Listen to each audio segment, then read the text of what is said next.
Notre Dame fans, welcome back to another edition of the Irish Breakdown Podcast. It's Wednesday. Ryan Roberts is with me, director of recruiting at Irish Breakdown. I'm Brian Driscoll, your publisher and owner of Irish Breakdown. We are going to talk some receivers today, Ryan. This has been a topic that gets a lot of conversation. We're kind of going through season previews. This is sort of going to be our receiver preview, but we're going to take a little bit of a different angle on it because this is a position, Ryan, that gets a lot of conversation with fans, understandably so. There's a lot of question marks at wide receiver. There's a lot of uncertainty. There's a lot of potential, but not a lot proven. It's been a position that's been kind of a hot mess the last few years in so many different ways. You're talking about we're a year removed from an offseason in which they lost 5 players from the depth chart to transfer. All but one of them would still be on the current roster if not for all those issues. So it's a very interesting situation, but there's also a lot of talent potential. There's a lot of talk of moving this person, that person, doing this, and getting a grad transfer and all these other kind of things. So we're going to talk about a lot of this stuff. And then, of course, at the end, after we talk about the team, we're going to talk a little receiver recruiting because I think that obviously is a nice tie-in where things are with current recruits and how important this class is to restocking this depth chart moving forward. Because there's 8 scholarship receivers, but one of them is a former walk-on in Matt Salerno. So there's really 7, and they're going to lose 3 this offseason. So it's not something that's just going to get fixed in one offseason. We're going to talk about that as well. I think the first thing to do, Ryan, is sort of have a bit of a state of the union, so to speak, on the receiving depth chart. And I think that's the place to start. And I think you have to start with the change at the top. I think that people kind of ask me, I've been asked this before, like, why are you so optimistic about the receiving core and what it may be this year? And my first answer is, I'm more confident they're going to be better prepared. I think that's the big thing is we've seen so much talent wasted in recent years where when guys did have success, it was more often than not just built on their own just God-given ability, not necessarily, great coaching and those type of things. And so I think the move of Chancey Stuckey really is the first reason for optimism. Just it can't be worse than what it was. That's number one. And number 2, what we did see in the spring, you and Vince had a chance and Sean had a chance to see him firsthand in action. We saw the results in spring practices. We saw results in the blue gold game. And then we saw what he did at Baylor, Ryan. We've looked at 2020 film of Baylor. We've looked at 2019 film of Baylor. And then we look at 2021 film of Baylor, and you see the same kids, but a much more refined group, fundamentally sound group. So I think that to me is the biggest thing is with all the concerns that we've had, this is going to be a group that is much better prepared to handle playing the position the right way than it has in the past. The way I look at it, it can't get worse, right? Like it's something where Notre Dame's never had a deficiency at talent at wide receiver. We've talked about that a ton, right? Like you look at guys like Chase Claypool, and I mean, if you go back even further, we can start with Will Fuller, and then you go to the Chase Claypools and the recency of like a Kevin Austin and the Miles Boykins, and those guys are all Kevin Stefferson, Javon McKinley. I mean, yes, there's been talent there. The worst athlete that you just said was Javon McKinley, right? Like there's been some athletic dudes that have blown up the combine or their pro days. Like it's just been a kind of a little bit of a running tab on those guys, right? So it's not a talent deficiency. It never has been. The deficiency is with development, and everything we've seen and are led to believe by the improvements you said of Baylor from 2020 to 2021. Because the thing about Baylor 2020 to 2021, Brian, was last year their top receivers were Tyquan Thornton, who was a senior, right? And then I think RJ Sneed may have been a 4th-year player. Now he's a 5th-year player, if I remember correctly. That or he's a 5th and now a 6th, one of the two. Exactly. So he was a veteran, well-seasoned player.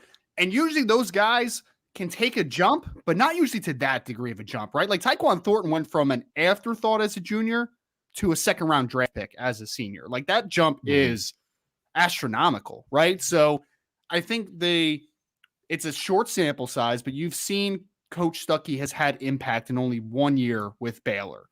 And then you look at that and you say, with the talent that you have at wide receiver historically at Notre Dame and continuing here, I have no reason to believe that when you look at Coach Stuckey now dealing with guys like Lorenzo Styles and Deion Colsey and Tobias Merriweather shortly, why shouldn't the expectations from fans and from people just evaluating the team, why shouldn't we believe that the wide receiver position in 2022 is going to be a whole lot better? I'm led to believe that just based upon a couple of those facts kind of stringing together. I think for me, when I look at this group, I think that when the big concern is what depth, right? And I think part of the concern that people have with depth is as we kind of look at the receiver, what Coach Stuckey's done, and now transition into kind of the next question, which is the depth chart.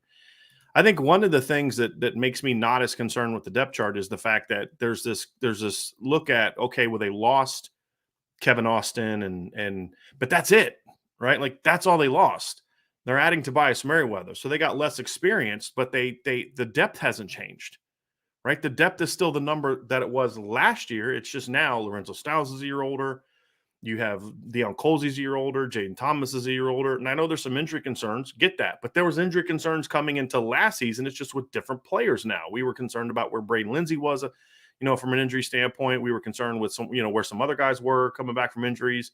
Kevin Austin was coming back from an injury last year that he suffered late in the, in the middle of the year, or late in the year, actually, when you look at the timing of it. It was the middle of the season for Notre Dame in 2020, but it was late because of the season started late. I mean, later in the year, he got hurt kind of right before the Pitt game, which is only game 5, but that was late October because the season started later than normal. So I look at it, and it's just a situation where, Ryan, I say I don't think the depth numbers are as concerning for me as they are for others. They would have to go through like 3 injuries for it to be a problem. And now, where the depth is a concern gets more into the preparation aspect of it, right? Like you're not going to have as many young receivers that, like CJ Williams and Amorian Walker, let's just say they had signed with Notre Dame. I'd be feeling a lot better about Notre Dame's scout team situation and depth for the future, right? Because you're going to lose 3 receivers off this team, and they're going to have to be replaced by freshmen next year, basically. And so those are the areas where you get concerned is you're going to have a lot of walk-ons down there giving the first team defense a look. That's not an ideal situation. That is a legitimate concern, right? Or you're going to have to say, hey, we'd rather have, Jaden Thomas up with the varsity, so to speak, but we have to put him down there this week because they need that look. Those are the different question marks and concerns that you have to make when you talk about breaking this depth chart down. That's where it's a bit concerning. But barring injuries, I think the receiving numbers are okay in regards to what you're going to put on the field on the Saturday.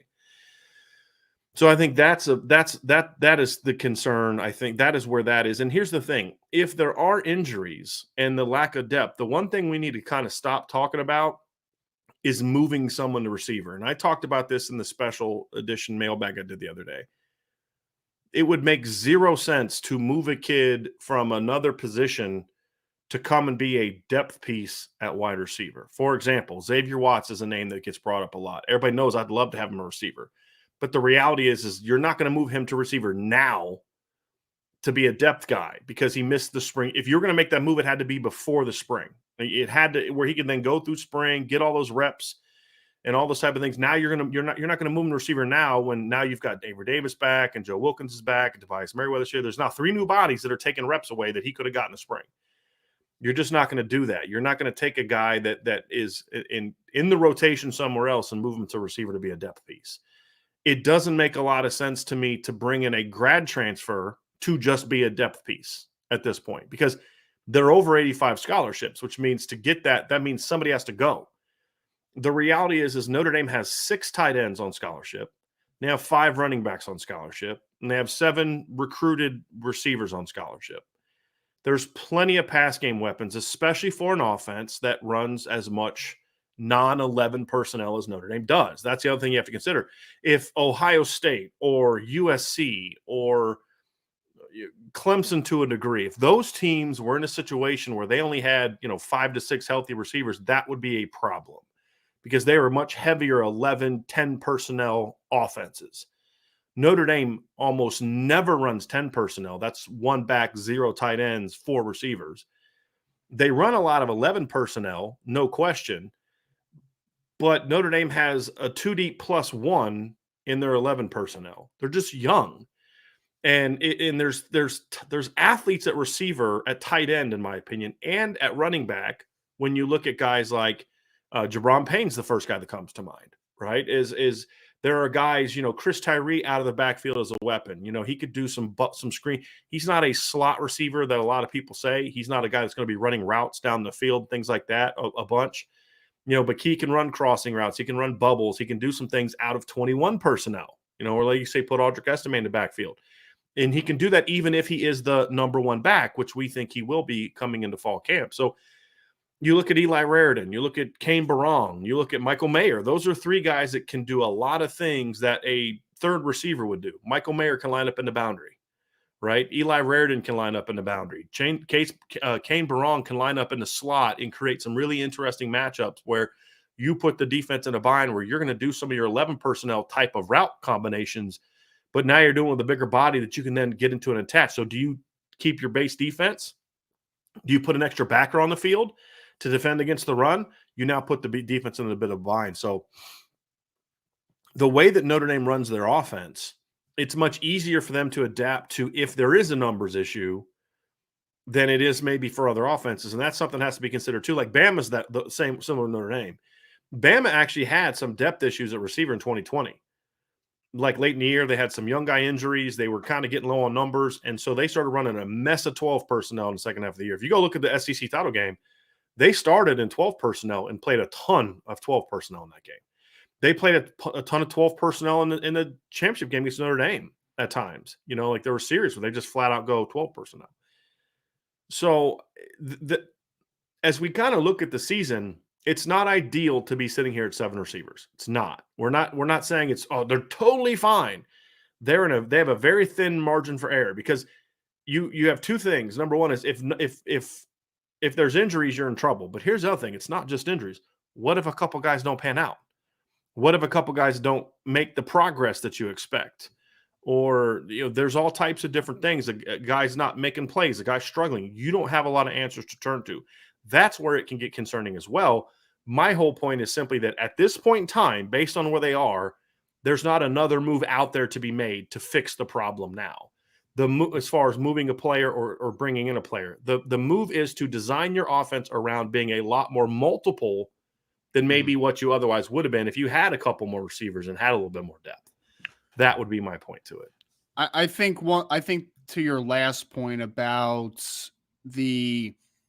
if players do not pan out, it's like you have a smaller margin for error at that point, right? Like then you're counting on, yes, in an ideal situation, you have, 7 guys that are ready to play football, but what if you only have 3 or 4 that are ready to play football? Then that decreases your ability to have any sort of rotation. And then that cuts into, maybe durability, but definitely attrition at the position. There's no doubt about that. Well, Ryan, along those lines, Notre Dame has done this in the past. 2018, they hardly ever took Miles Boykin and Chase Claypool off the field. And the lack of rotation was something that we complained about. At Irish Breakdown. Well, actually, at the time I was at BGI, but that was something I often complained about: the lack of depth and the lack of rotation. They didn't play Kevin Austin much. They didn't play Braden Lindsay. They didn't play Lawrence Keys, and those type of guys. And it was a little frustrating. But you started to see Chase and Miles wear down a little bit late in the year, especially Miles. He wore down a little bit. He kind of got fresh again for the bowl game, but that they ended up being okay because they're bigger bodies. And that's the thing, is this receiving core is a much smaller group where the physicality of the game is going to wear on them a little bit more than it did Chase and Miles. Like Miles could be a step slow and still make plays because he's so big. You can just back shoulder him and those type of things. Same with Chase.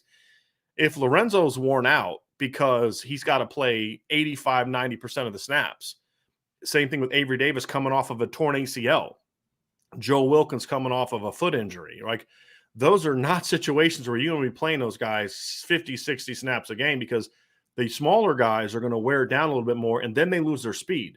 And once guys like that lose their speed, they become far less effective. than a 6'4", 225-pound guy like Miles Boykin or a 6'4", 230-pound guy like Chase Claypool. And that's why you can't point to that as an example and say, hey, you're going to be okay here. I think that it's just the nature of the system, the nature of the offense is concerning that. And again, it creates like you said, what if a couple of these guys aren't ready to play? Your margin for error becomes much thinner. Now you're playing these smaller guys, a higher volume of snaps than ideally desired. It becomes a problem for me. And that's the bigger concern for me. And to the attrition side of it too, Brian, you're also potentially going to be depending a whole lot on some younger receivers, because when you think about it, you mentioned Joe Wilkins, who has had some injuries that he's been dealing with this spring and both last season. We can talk about Avery Davis that's coming back from the injury. And I know he's been pretty durable otherwise, besides for that injury last season.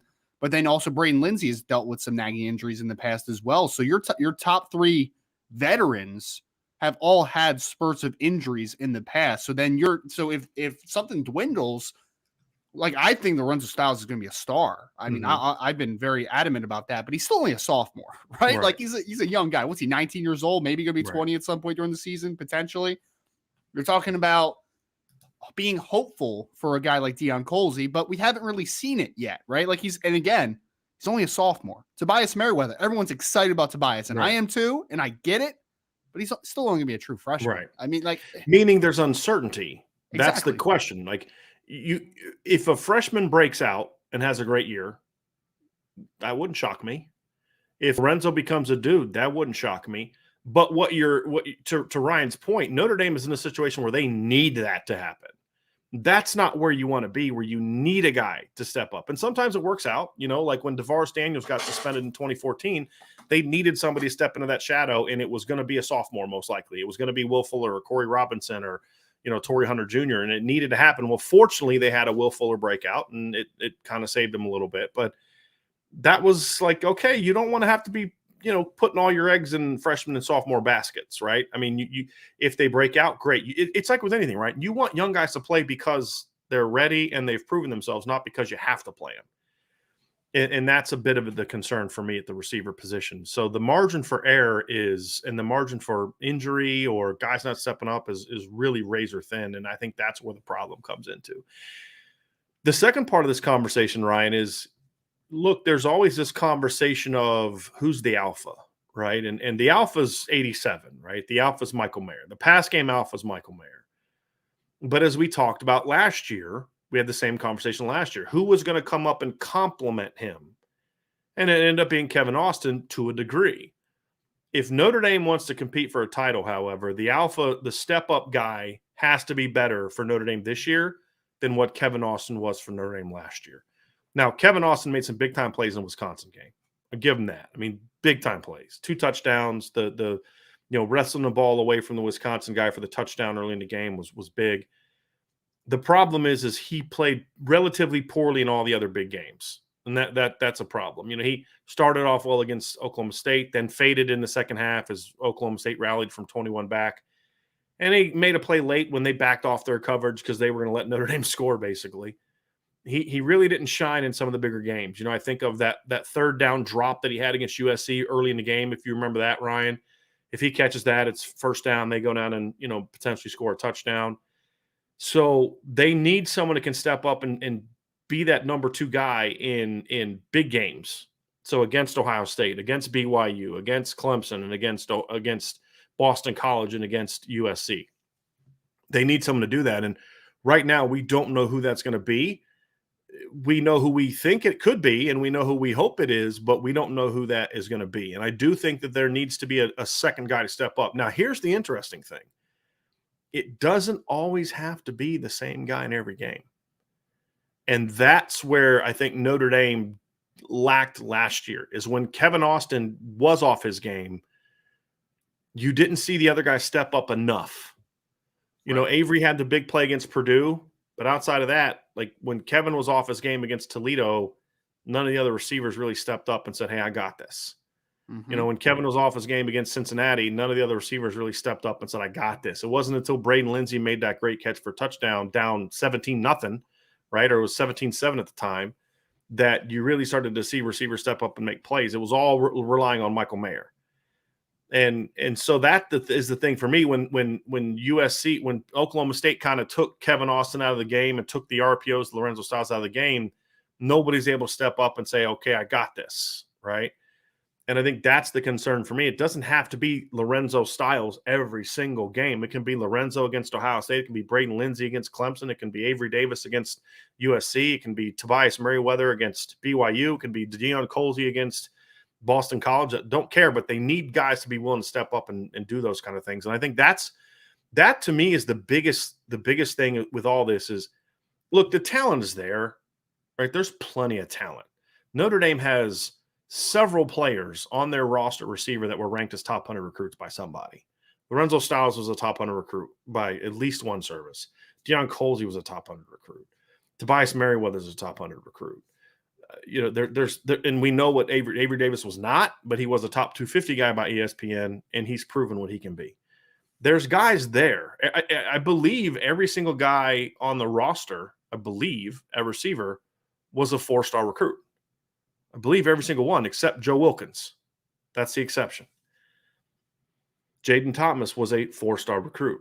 So, if you whether you look at recruiting rankings, whether you look at film like I do, I care more about the film. The film backs up the recruiting rankings for the most part, although I would say a couple guys are better than some people think. There's talent there. The two questions I have, are they going to be prepared to play the game at a high level, which we already addressed. The second one is, and this is a big one, to be a great receiving core, you need a different attitude. You need a confidence. You need a swagger that I think this receiving core has lacked for a few years. And going all the way back, I would argue, even 2019, Chase Claypool had that. The rest of the receivers did not. 2020, you didn't see that mentality enough. At times, Javon would have it, but not enough. Last year it was completely void. And that is that mentality of, I don't care who you put against me, I'm smoking this dude. Right. And the reason I say those two things together is because I think they go hand in hand. I really do. I think the receivers knew deep down they didn't have the arsenal to go at better corners. Like if they were jamming at the line, it's like, what do I do? I haven't been taught what to do here. I don't know what to do. The biggest indictment was when Avery Davis said in an interview with a former player at Clemson that, where'd you learn this? And he's like, I watched YouTube videos. Like, what? Have you heard of any Bama receivers or Ohio State receivers saying, no, I didn't learn anything from Brian Hartline or Holman Wiggins. I learned stuff from watching YouTube videos. How did Notre Dame go 11-2? It's because they have talent, And so to me, those things go hand in hand. It's why the offensive line has always played with such supreme confidence when they have Harry Hiestand. It's because when you're being prepared and you've been given all the tools you need to be successful, now it's up to you.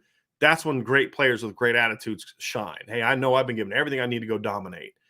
And I think the receivers knew that they didn't have that. Even if they weren't willing to admit it, they knew, because they would get their butts kicked in practice. They knew. And I think if Chancey Stuckey's the receivers coach we think he's going to be, and if he can have sort of the 1-year impact, you look at 2020 Baylor to 2021 Baylor, if he can make that kind of leap just technically with the Notre Dame receivers, then I think the attitude comes. But at the end of the day, if the attitude part doesn't come, the confidence part doesn't come, the talent doesn't really matter nearly as much. And we saw that this past year. Kevin Austin was not a confident player against Purdue. He was not a confident player against Cincinnati. And he should have been, because he's one of the biggest freaks in college football, athletically, right? Name me more than 4 or 5 guys who just athletically have a better arsenal than Kevin Austin. 6'2", 210, 40-inch vertical, 4.43 speed, right? You know what I mean? Like, there isn't anybody, but he didn't play like that. Right. And that was a big issue for him. Just sheer athleticism, I'm taking Kevin Austin over Chris Olave any day of the week.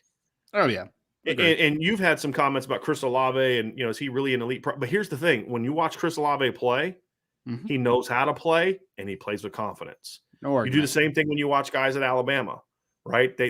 Slade Bolden, right? Guys went undrafted, but you watch him play. He knows how to play, and he plays with confidence. Devonte Smith was that way, right? John Mechie was that way. Jameson Williams was that way. That's what great players do. The Clemson receivers, I mean, even Hunter Renfrow, they are very confident players, and they were well coached players, and that's just been missing from Notre Dame, in my opinion. The perfect person, I think, that is a good talking point, Brian, is I remember draft Twitter lost their minds with Jamar Chase a little bit because he's like this 6 foot, 205-pound wide receiver, right? And it's like he's a contested catch dynamo at LSU during his 1 year, right? It's like, is that really translatable? Like, is he big enough to win contested catches? It's like, have you watched him play? Like, the dude is an alpha, man. Like, he wants the football at all times. He's going to make those plays because he is that type of assertive player. I felt the same way about Garrett Wilson last year at Ohio State. It's like, that was your number one receiver in the draft, right? I loved Garrett Wilson. Yeah, he was my top guy. It was like he's 5'11", 183 pounds. He's almost 6 foot. He's like 5'11", 6'8", 183 pounds. How does he win contested catches so much? Because he's an alpha, man. Like, he wants the football. There's an attitude to playing wide receiver. You think about all the great ones. It's like Terrell Owens, Randy Moss, Jerry Rice. Like, they're all extremely confident, bordering on cocky in a lot of ways, but you need that at that position. Right. And I agree. I don't know if there's an alpha on the team right now. I think there's guys that can have that. Right. But to your point, you need a better process in order to play confidence, right? And the process was not great for them last year. The process should be improved. We'll see if someone steps up and has that alpha to them. I think the first guy that we're looking at for the alpha is Lorenzo Styles. I think when you look at a combination of two things, obviously how he finished the year, it's the recency bias thing. We watched Lorenzo against Oklahoma State, and it wasn't just, okay, he caught a couple RPOs and ran, which he did. He had that really nice back shoulder throw where he ran a wheel route and really made a nice catch coming down to it. But it's also the package we've seen, right? He's got speed. He's over 6 feet tall. He's very quick and elusive. He's smart. I mean, the package is there, right? Right. He's not some midget receiver that's like 5'9" that you're hoping can step up. This is a 6 foot plus kid with a really impressive athletic skill set. And so I think he's the first guy that we look at and say they need, even if it's not necessarily as the guy, they need Lorenzo Styles to make a big jump this year. I don't know if this receiving core can reach its full potential if Lorenzo Styles doesn't step up and start to tap into his ultimate potential. He is a very important piece to this puzzle for Notre Dame. And from a alignment perspective, right? Like, he allows you to use so many different arsenal of wide receivers out there, right? Like, different rotations, because he's a guy that can line up inside and out. Like, I can see Lorenzo Styles lining up to the field, in the slot, in the boundary at times. He can do all those different things. So he can mix and match with guys like Deion Colsey and Avery Davis and Joe Wilkins. And you could throw out completely different rotations out there because he has that style that he can do that so well and so differently. So I agree with you. I think he's the guy because he gives you so much more possibilities, in my opinion, to have different personnel packages and different looks because he has that skill set to do it. I think when I look at Lorenzo, I think the presence of Michael Mayer is going to help him because he doesn't have to be the number one. He doesn't. I think that's going to help take some of that pressure off where it's like, hey, I'm complimenting Michael Mayer, not the other way around. And I think that helps him kind of maybe early on not have to feel like, okay, the whole defense is geared towards me. I think that should help him kind of get some confidence. But at some point in time, there are going to be teams this year that are going to feel, right or wrong, that they have enough to match up with Michael Mayer with their inside stuff. They have a backer that can run. They have a safety that can run, something like that. And there's going to be teams that are going to do things to try to take Lorenzo out. I think that's why the skill set, the size and the skill set you talked about is so important, Ryan, because if a team is going to game plan for Avery Davis, there's not a lot Notre Dame can do about it. If a team's going to game plan to take Braden Lindsay out, there's not a ton they can do about it. I mean, they can do some things where they can stack them and get some clean releases. They can have them, they can invert their alignment, put the slot on the line and have Braden off. But with Lorenzo, you can play him at 4 different positions. You can play him outside on both sides. You can play him on inside on both sides. You can motion him. He can play boundary. He can literally do it all, not necessarily all of it at an elite level, but he can do everything to where if a team does say, hey, we're going to game plan against Lorenzo, you don't just leave Lorenzo in that one spot the whole game. You can move him around. And you know, we kind of project him as a slot X, a ZX. It wouldn't shock me if we go out in the first game and Lorenzo starts off playing W. It would not shock me if that's the case. And so I think that's part of the aspect that makes him that alpha dude is because he does bring so much versatility to the table. And he can, and the other thing too, right? He has the ability to make plays on all three levels. Where I don't see Avery Davis as being that guy. I think Avery Davis is a first two levels. Now, again, he's made a couple big plays in his career, and that's fine. When he gets one-on-ones, he can make plays. But it's more of a, can you really be an impact guy on all three levels? And that's the thing I like about Lorenzo. I think he can take short passes and do something with it, which we've seen. I think his speed and route running potential with proper coaching could make him very difficult on like post curls, comebacks, you know, deep ends, working against the zones on sort of that 15 to 25 level. And I think the other thing is he has the speed to be a guy that can stretch the field. The question that I have about Lorenzo that he has to prove to me, and it's more of a, we just haven't seen it because of the type of high school offense he played in and how they used him last year. Can he win those one-on-ones down the field? That's the unknown with Lorenzo. That's what he's going to have to prove this year to me is if you get that one-on-one on the outside and you beat a guy on a post route, can you make that catch?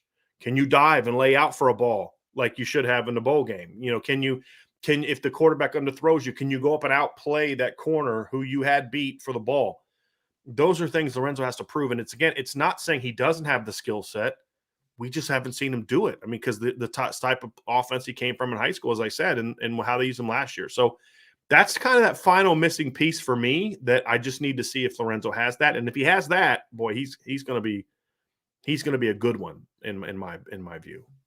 I mean, because he creates separation in so many different ways, right? Like you said, he's a good athlete already. He's a good route runner. He has smoothness to him. He can do all those things. If he now has also the ability to win above the rim, play through contact, adjust to the football in the air, then he's uncoverable. At that point, like he literally can create separation in every single way. So I agree. For him to be a well-rounded player, to be the best all-around version of himself, if he can add that layer to his football game, then, I mean, literally, Brian, if he can show that he can adjust the football in the air, win through contact, do all those little nuances of the game, what way can he not create separation? Like, Right. I mean, because he can run right past you. He's Right. got good speed. He's a good route runner. He's very fluid and flexible as a route runner. He literally can create separation every single way if he can show that he can win above the rim as well. And that's going to be the key. I think one of the knocks on Notre Dame for a number of years has been a lack of speed. I think some of that has been overblown. Because we heard that a lot in 2018, right? Oh, they don't have enough speed. You know, they got big receivers that have speed. Well, I think there's too many people that just assume big doesn't equal fast. Chase Claypool ran a 4.43. Miles Boykin was even faster. Okay, they don't always play fast. I think that's a part of it. I think the one thing that is not being properly understood about this receiving core is this is kind of a polar opposite group of what Notre Dame's had since 2015. Since 2015, they've gone mostly with kind of like bigger guys. They've had a Stefferson here and there, and Avery's done some things, but it's been reliant on bigger guys. Equanimity St. Brown, Miles Boykin, Chase Claypool, Miles and Chase together, Javon McKinley, Kevin Austin. They've really relied on the bigger guys, the tight ends. This group has a lot more speed, and I'm very curious to see how Tommy Rees is going to game plan for that. And the two guys to me that are going to signify how Tommy Rees is adjusting his offense to fit the fact that these guys are not big and strong, but they are really fast, is how he uses Braden Lindsay and Avery Davis. How do you adjust your offense to fit the fact that you've got 3 sub 4-5 guys in your starting lineup? That is going to be a big question for me. And so we're going to know early on if Tommy Rees is kind of like, this is my offense and we're going to run it, even though I'm going to run it like I did when I had Javon McKinley and Ben Skoranek and when I had Kevin Austin. Or is Tommy going to look at his talent and say, okay, I don't have that, but I got a lot of this. Let me get these guys rolling. I think that's going to be a big part of what we're going to learn about this receiving core as well. Yeah, I mean, I agree completely. It's I'm excited about it, man. Like, I think there's a lot of people that are, and this is kind of more of like an overlying mark, but I mean, I feel like some people are very pessimistic about the talent in the room a little bit, like I really just think, because I was laughing at something in my mind, Brian, because someone said, like, I want to see 14 personnel, right? Like, I want to see 4 tight ends on the field. I want to see these wide receivers play football, man, because there is, I mean, if Deion Colsey can hit his potential and Lorenzo Styles hits his potential, then we're not even having this deep of a conversation, right? Because those guys' talents are just so through the roof. I mean, this is one of the more talented wide receiver units, I think, at least at the top, that I've seen at Notre Dame in a couple years. Like, I think it's a really talented from group. 1 to 5 to 6. Absolutely. Yes. Like from a depth perspective. Yeah. And I know, again, the fact of having 7 scholarship receivers is unsettling. I get that. You're totally okay to believe that. And I believe it too. I mean, it's right. There's an injury or two, then you're like, oh man, right. Guy doesn't pan out or two. Yeah, it's very much so. Getting dicey. So. But I really think that people need to appreciate for a second that we're talking about kids, and you mentioned already, it's like top 100 recruit after top 100 recruit and 4-star recruit after 4-star. They're not running bums out there. I mean, exactly. Right. Exactly. Said perfectly. I mean, it is just need a couple of them to step up, man. And if they do, it's going to be fun to watch. It's going to be very fun. I think that the unique aspect of it too is the fact that they can stretch the field. I think that is that like, I felt like Notre Dame is like, I felt like the previous staff looked for those power forwards at receiver. I thought they really, and I don't mind those guys. I mean, I think Deion Colsey can be that kind of guy. I think Deion could be really, really good. We'll get to him in a minute. Agree. Yeah. But I think that they kind of relied on, we're going to complement the run game with these big guys that can win one-on-ones. And I think that there's another way to do that. And that Tommy's going to have to show that he understands this year. And I'm not saying he does or doesn't. I'm just saying we need to see it, because his receiving core is going to look a little different this year. And that is the other way to complement a running game is with a bunch of really fast guys, a la Alabama, Ohio State, right? Guys that, teams that Ohio State's run the ball. They didn't last year. So I think partly why they, Travion Henderson ran the ball well, but as a team, they weren't the typical running team that they were in the past, especially in some of the bigger games. And I think that's part of the reason that they made a change from Coach Stud to Justin Fries, because when Ryan Day's offense has been really dangerous, they have run the football more effectively.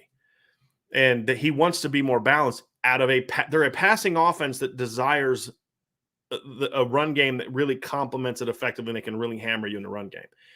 And they've done it with what? Speed, right? Small, fast guys. What was Alabama's 2020 receiving core built of? Small, fast, and quick guys. Not even fast, quick guys. Devonte Smith. There's a reason Devonte Smith didn't run the 40, in my opinion, and it wasn't because he hurt his hand.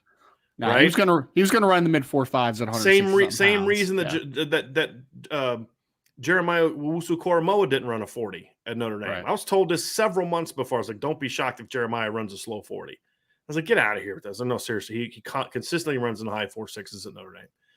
I was like, okay, I mean, because he doesn't play that way, right? And so it's quick, it's game speed and things like that. And so to me, I think that's why we talk a lot about Braden Lindsay. And we're not going to rehash this again, because we talked about it yesterday a lot in our breakout show, but getting Braden Lindsay to be the guy that we've all thought he could be and we saw glimpses of in 2019, I think that would have an even bigger impact on this offense than even Lorenzo becoming an alpha. And the reason I say that is because Braden can do things that even I don't think Lorenzo can do to the level Braden does. And I think Lorenzo's fast, but is he Braden Lindsay fast? Is he going to take a reverse? No, I don't think he is that fast. Right. It's more of a Braden has game-changing speed. He's shown that. If he can get to that point, I think that has an even bigger impact, because now you have that dynamic element to complement Michael Mayer. You have that, hey, you want to put 8 in the box, just so you know, you got Lorenzo on one side and Braden on the other side. There's a lot we can do with this.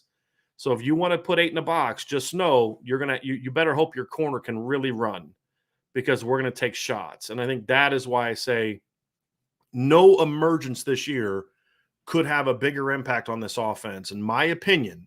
And I want to know your opinion, because I didn't say I was going to say this.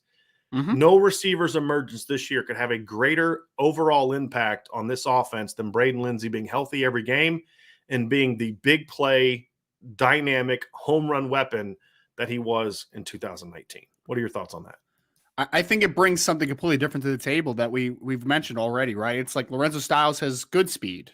and I think he's a 4.4 type of athlete. Deion Colzie, for his size, has good speed. There's a bunch of good speed on this roster. There's anybody that has bordering on elite speed, right? Like, it's a different element, in my opinion, right? And so I agree with you in that sense. I think it brings a completely different layer to this offense, right? The fact that he can take the top off the team defense, both from a running perspective and from Right. I mean, he could take the top off. And I would also say this, Brian, in the one practice I saw Braden Lindsay, we talked a lot about the alpha mentality, right?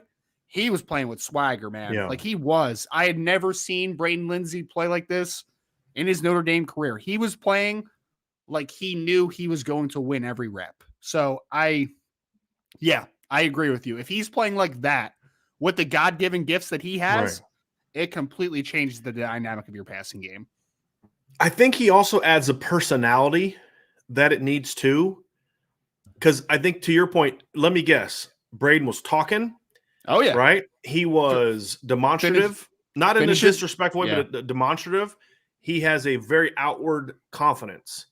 Mm-hmm. I think you need a guy like that, a receiver. Lorenzo is a very confident player, but Lorenzo is one of the – I mean, it's kind of like, silent assassin, right? Like, Lorenzo is one of the most calm, demeanored, like, you almost kind of think – he's that guy that you see and you're like, he's just out there kind of balling and you're like, yeah, I could take that dude. Look how he just doesn't have it. He doesn't have that it about him, right? And then you start playing him and you're like, okay, this dude is putting in work on me. I can't guard this guy, right? Thinking about like playing basketball. And so to me, when I look at Lorenzo, and there's nothing wrong with that. I mean, you have to be who you are. Avery Davis is not that outgoing. He's more of the quarterback of the room. Shocker, because he was a quarterback. He's that intelligent leader, mild-mannered. I think somebody's got to step up and be that personality. And Braden has that. But you can't be that guy if it's not being backed up by your play. And that's the key. And that's why I say again that I think his impact could have a huge it could have, I mean, him breaking out, if he's able to, could have a huge impact. Now he's got to go prove it, right? So I think he does a lot. And there's another guy who I think, Ryan, I'll transition to this. There's another returner who could have an even greater impact, big picture on this offense, even if he doesn't step up as one of the number 1 or 2 receivers. If he can just be a legitimate, this guy has forced his way on the field, he's too good not to play, and that's Deion Colzie. And it is amazing how quickly some Notre Dame fans want to dismiss a kid who's a freaking sophomore who caught more passes as a freshman than Miles Boykin, who caught 1 fewer passes as a freshman than Chase Claypool caught as a freshman, 2 fewer passes as a freshman than Will Fuller caught as a freshman, Golden Tate caught as a freshman. He caught 1 fewer than Kevin Austin had as a freshman, and yet we're already dismissing it. Some already dismissing him as if like, wow, he can't play. It blows my mind how we do this. Like, after 1 year, Tyler Buckner can't throw and Deion Colzie can't play. Like, come on, y'all. But I think if Deion can be that guy, because he has, even with Tobias Merriweather on the roster, Deion brings something to the table that nobody else on the roster can bring. I mean, no one can come even close, and that is he's 6'5", he's over 205, and he's long and he's athletic. He's going to be 20 pounds bigger than what Tobias Merriweather is. And so they need him he's going to play this year, but is he playing because he has to and you don't have anybody else like him? Or is he playing because, wow, this kid has stepped up? That's going to be a very important piece to this, Ryan, because this is the whole conversation, right? There's a lot of ifs. This is what we're talking. There's if this happens, if Lorenzo steps up, if Avery's healthy, if Braden Lindsay becomes that guy, if Deion Colzie does this, if there's a lot of ifs, and that's the concern that people have. But sometimes those ifs pan out. And if Deion Colzie steps up as well, he brings that big boy attitude to the game that Deion has a switch that hasn't been turned on yet. And a lot of it is people say, well, it's because he doesn't work hard. It's not it. What it is Deion is so incredibly physically gifted with size and athleticism. I mean, go watch him play basketball and watch some of the dunks he throws down when he was in high school. He was just so much, because he went to a really small private school, he was so much better than everybody around him. I don't think he realizes that the gear that's in him at this point in time. When the switch goes on and Deion figures it out, this kid's going to be really good. Really good. Now, will that switch go on? That's the uncertainty. But the skill set is there, Ryan. There's no question about it.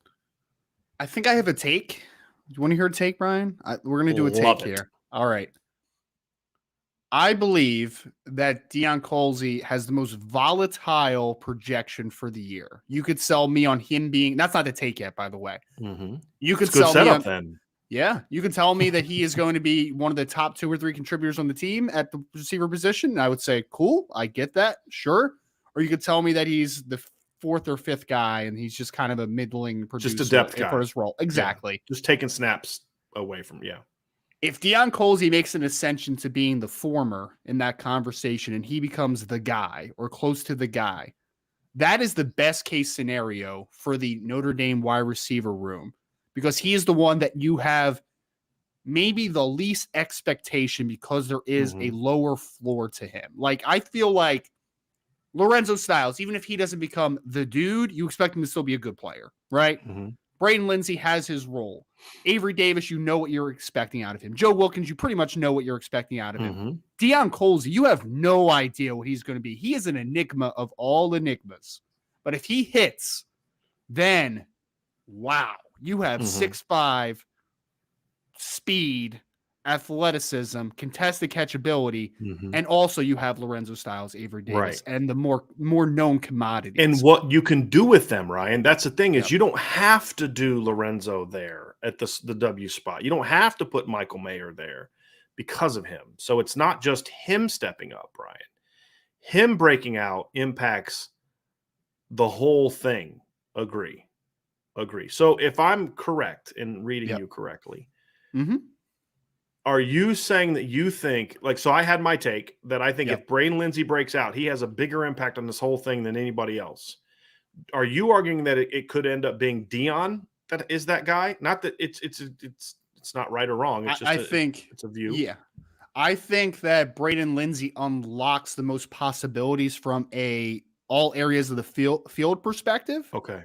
But I think that Deion Colzie has the higher upside to unlocking the full potential of the passing wide receiver room, if that makes any sense. So what you're you're saying is you agree with my take that I'm looking at it from a game planning standpoint. Braden stepping up does so much and has a bigger impact on how this offense is shaped than anybody. What you're saying, however, is if Deion steps up, the complementary nature of this receiving corps is they have everything that they need. 100%. As a group. Okay. That's okay. And I would say that's a very good take. Now, I think the part of your take that I like the most, Ryan, is there's no player on the step chart of the returners that is the greater ceiling versus floor for this season than Deion. You were spot on that. Spot on. Like, because as you said, he's going to play this year, but is he going to play is he going to have a Daniel Smith role? I'm just blocking and taking reps away, occasionally getting a throw, or does he become, sophomore version of Chase Claypool? 29 catches, 400 plus yards, guy that really helps your offense. Really nice compliment to your offense, and then we start thinking about, oh boy, 2023 with what Lorenzo did last year and Deion showing his flashes. Boy, this thing could get really exciting. I could certainly see that. Now, here's a guy that to me is another interesting player because he also brings a unique skill set. And that's Jaden Thomas. Jaden Thomas brings a really unique aspect to this where I feel so much better about the depth chart if Jaden Thomas can carry over his good spring into the fall. Because we heard a lot of talk about how good he was in practices, and we never saw him play. It's hilarious to me that there's people already writing off Deion Colzie for Jaden Thomas when Jaden's never played a snap of college football. But that's just the nature of fandom. I understand that. But I will say this. I think Jaden is a kid that he's 6'1". He's 210-plus pounds. He's a thick-bodied kid. He's a pretty good a pretty good athlete. He was a center fielder at Pace that there was talk he would play college baseball. We had people asking, hey, is Jaden Thomas on the baseball team this year? He's not. But he was banged up as a senior. He was banged up part of his freshman year, came on strong late. When you guys were there, he was the guy that I told you and Sean and Vince, hey, watch Jaden Thomas, and he never did much. But then we got to the spring game, and he did kind of what people had said. I mean, he takes a jet sweep, jukes Ramon Henderson out of his shoes, and makes a play. He makes some good catches. If he can, he's a guy to me that's key to the depth, because the thing I like about Jaden is he and Lorenzo bring the most positional flexibility of any of the returners, Ryan. That Jaden can play W, Jaden can play Z, Jaden can play X. I think he can play all three of those positions. So having a sort of a Swiss Army knife guy like that coming off the bench, or even starting to where then, you put someone in at W and then he moves to Z, and then, there's all types of things. I think he could be a guy that helps really solidify this depth chart to where you start feeling like, okay, they only have 6 to 7 guys, but man, these guys are all good players. And you have this kid, and he also solidifies it even more if other guys don't pan out of their injuries, because he can do so much. Him being healthy is incredibly important, and him proving that he's capable of making plays is important, because he protects your depth chart more than any other player because of that versatility. He's a weird player for me, Brian, because like you said, he didn't really pop in practice much. And because he's a good sized kid. I think his athleticism is good, right? Mm-hmm. Like I think that everything he's not super explosive. He doesn't jump out at you with like, oh wow, what a freaky athlete. Yeah. Right. I think it's solid all the way around. I don't think there's like one trait where you're just kind of like, wow, that is impressive about Jaden Thomas. But then you get to the game, it's just like, the kid just makes plays, man. Like he just might be that gamer. And I know I hate that cliche. I really do, because it's hard to quantify, but he might just be a good football player. And if he's a good football player, with what you said, being able to play all three spots in Notre Dame's offense, that's really valuable. Because literally, imagine how many different rotation possibilities now, like different approaches that you can take where Jaden Thomas is in the game. Okay, like we don't have to pigeonhole ourselves to bringing an X receiver, a Z receiver specifically, right? Like you could just throw anybody out there with Jaden, and Jaden can play multiple roles. Like that is ever valuable. So I feel like I don't have much expectation for Jaden, because I think that there's other players maybe with more God-given ability on the roster. But I just have a feeling that he's just going to be like, wow, Jaden Thomas is just a really solid contributor, like all the way around from the team. Yeah, I think he brings that. You need kids like that. Maybe he's not ever the guy, but he's just going to be a really important piece to your operation for years. And that's kind of how I see Jaden's role being. And there's a need for guys like that. I think someone just put a comp in there, a Notre Dame comp. I think someone said Rima McKnight, and I actually don't hate that. I don't hate that. I don't hate that. I'll say post knee injury Rima McKnight, because Rima was a different kind of cat before the injury. He was he was a little bit more sleuthy, I think is a way that I would say it. But post Rima, and that was post Rima had like 15 touchdown catches in 2006. So it's good. That's a good football player. But yeah, I mean, and Rima wasn't huge. And Jaden's thicker than Rima was, but they're about the same height, sneaky athleticism, good ball skills. I like that comp. I like that comp. I can live with that. I can definitely live with that. Now the final piece. We love talking about the new toys in the room, right? And the new toy in this room is Tobias Merriweather. Now, I first want to kind of get your thoughts on him, because obviously he signed before you came on board at Irish Breakdown. He was my number 1 ranked player in the class, not the offensive class, the entire class. And he is a guy that every fan in here knows I'm extremely high on. He was a top 50 national recruit on SI All-American, mainly because of my push for him to be a top 50 player in SI All-American. John Garcia loved him too, but that was a guy that I really pushed for, being that kind of player, Ryan.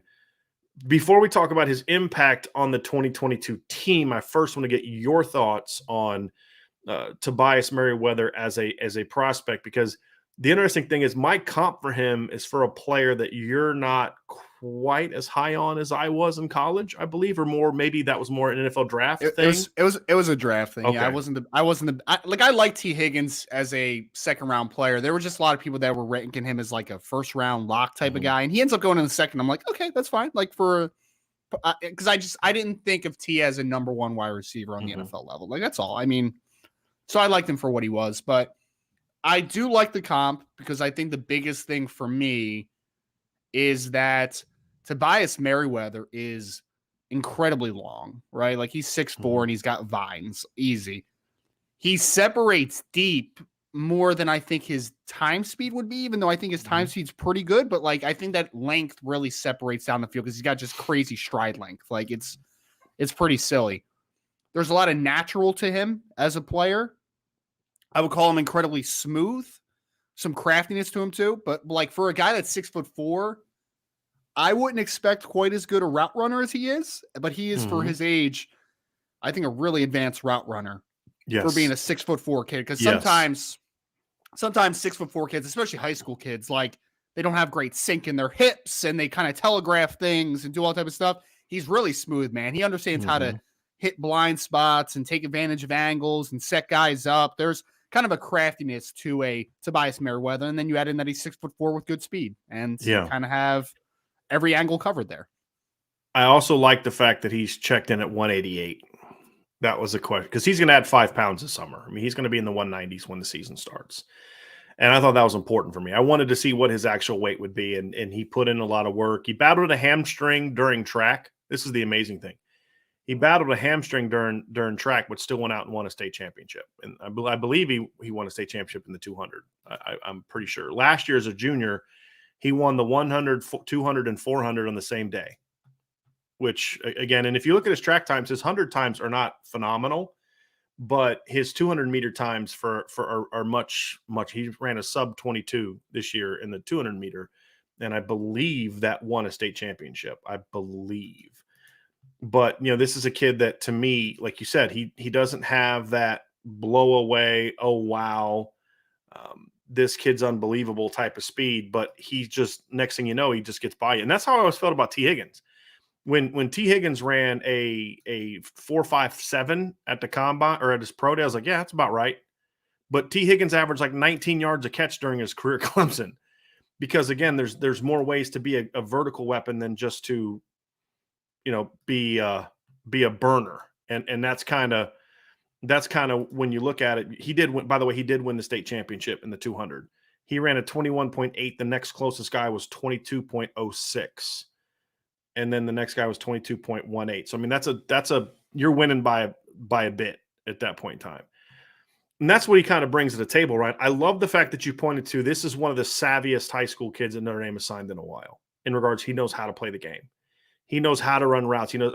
There was a clip that I think his dad put out, or maybe it was from a local radio channel. But it was him just shaking a dude at the line, getting on top, stacking him. I'm thinking this is the best route I've seen from a receiver affiliated with Notre Dame all year. And it's from a high school kid. You know what I mean? So that's the interesting thing about him. Why I think he needs to play as a freshman is because he's not a kid that's just athletic that you need to teach how to play the game. Tobias already knows how to play the game. For him, it's just about adding strength. Can he hold up at the next level? But he's a kid that I think that if you're Chancey Stuckey, you have to give him every chance to earn a spot in this rotation for 2 reasons. One is he's very talented. Number 2, I think Tobias – this is going to sound weird. I would immediately put Tobias at the same position that Deion Colzie is going to play this spring. Because the thing I love about Tobias is I think Tobias can play field and boundary. I think he can play both. But I'm putting him in the boundary because I think Tobias could be the key to unlocking Deion Colzie and maybe getting that switch turned on, because it's going to be the first time really in Deion's life that he's going to be able to look another dude in the eye who's like really talented as well. If you catch my drift, bigger kid. And if Tobias comes out and is balling, Deion's going to have a choice. Okay, am I going to step up or not? And if he does, that's okay, because one of 2 things, you can play them both, right? Or now you start transitioning Tobias into also playing X. And so to me, that's the other sneaky reason that I'm going to try to get Tobias push this year, Ryan, is because I think he brings some of that to the table. So he's another guy that I think has a chance to be a really impact player for Notre Dame. And it would not shock me. I'm not predicting it, but it would not shock me if by the end of the year, he's one of their 3 best receivers, in my opinion. Yeah. Maybe he won't play the most reps, but as far as when he is on the field, that dude's making plays. It would not shock me if Notre Dame fans at the end of the year are clamoring for him to play more and get more opportunities. So I feel he's got a chance to be a really, really good player. There's a question actually about this from D. Trollhunter. Brian, would you say that Tobias is more of a Lindsay mold for his role in the future than Dion? No, I don't think that. I think because Lindsay's a jet sweep crosser. I mean, Tobias is still a vertical player. What I mean is the boundary at Notre Dame has been kind of a, comeback routes, go routes, post routes, in cuts.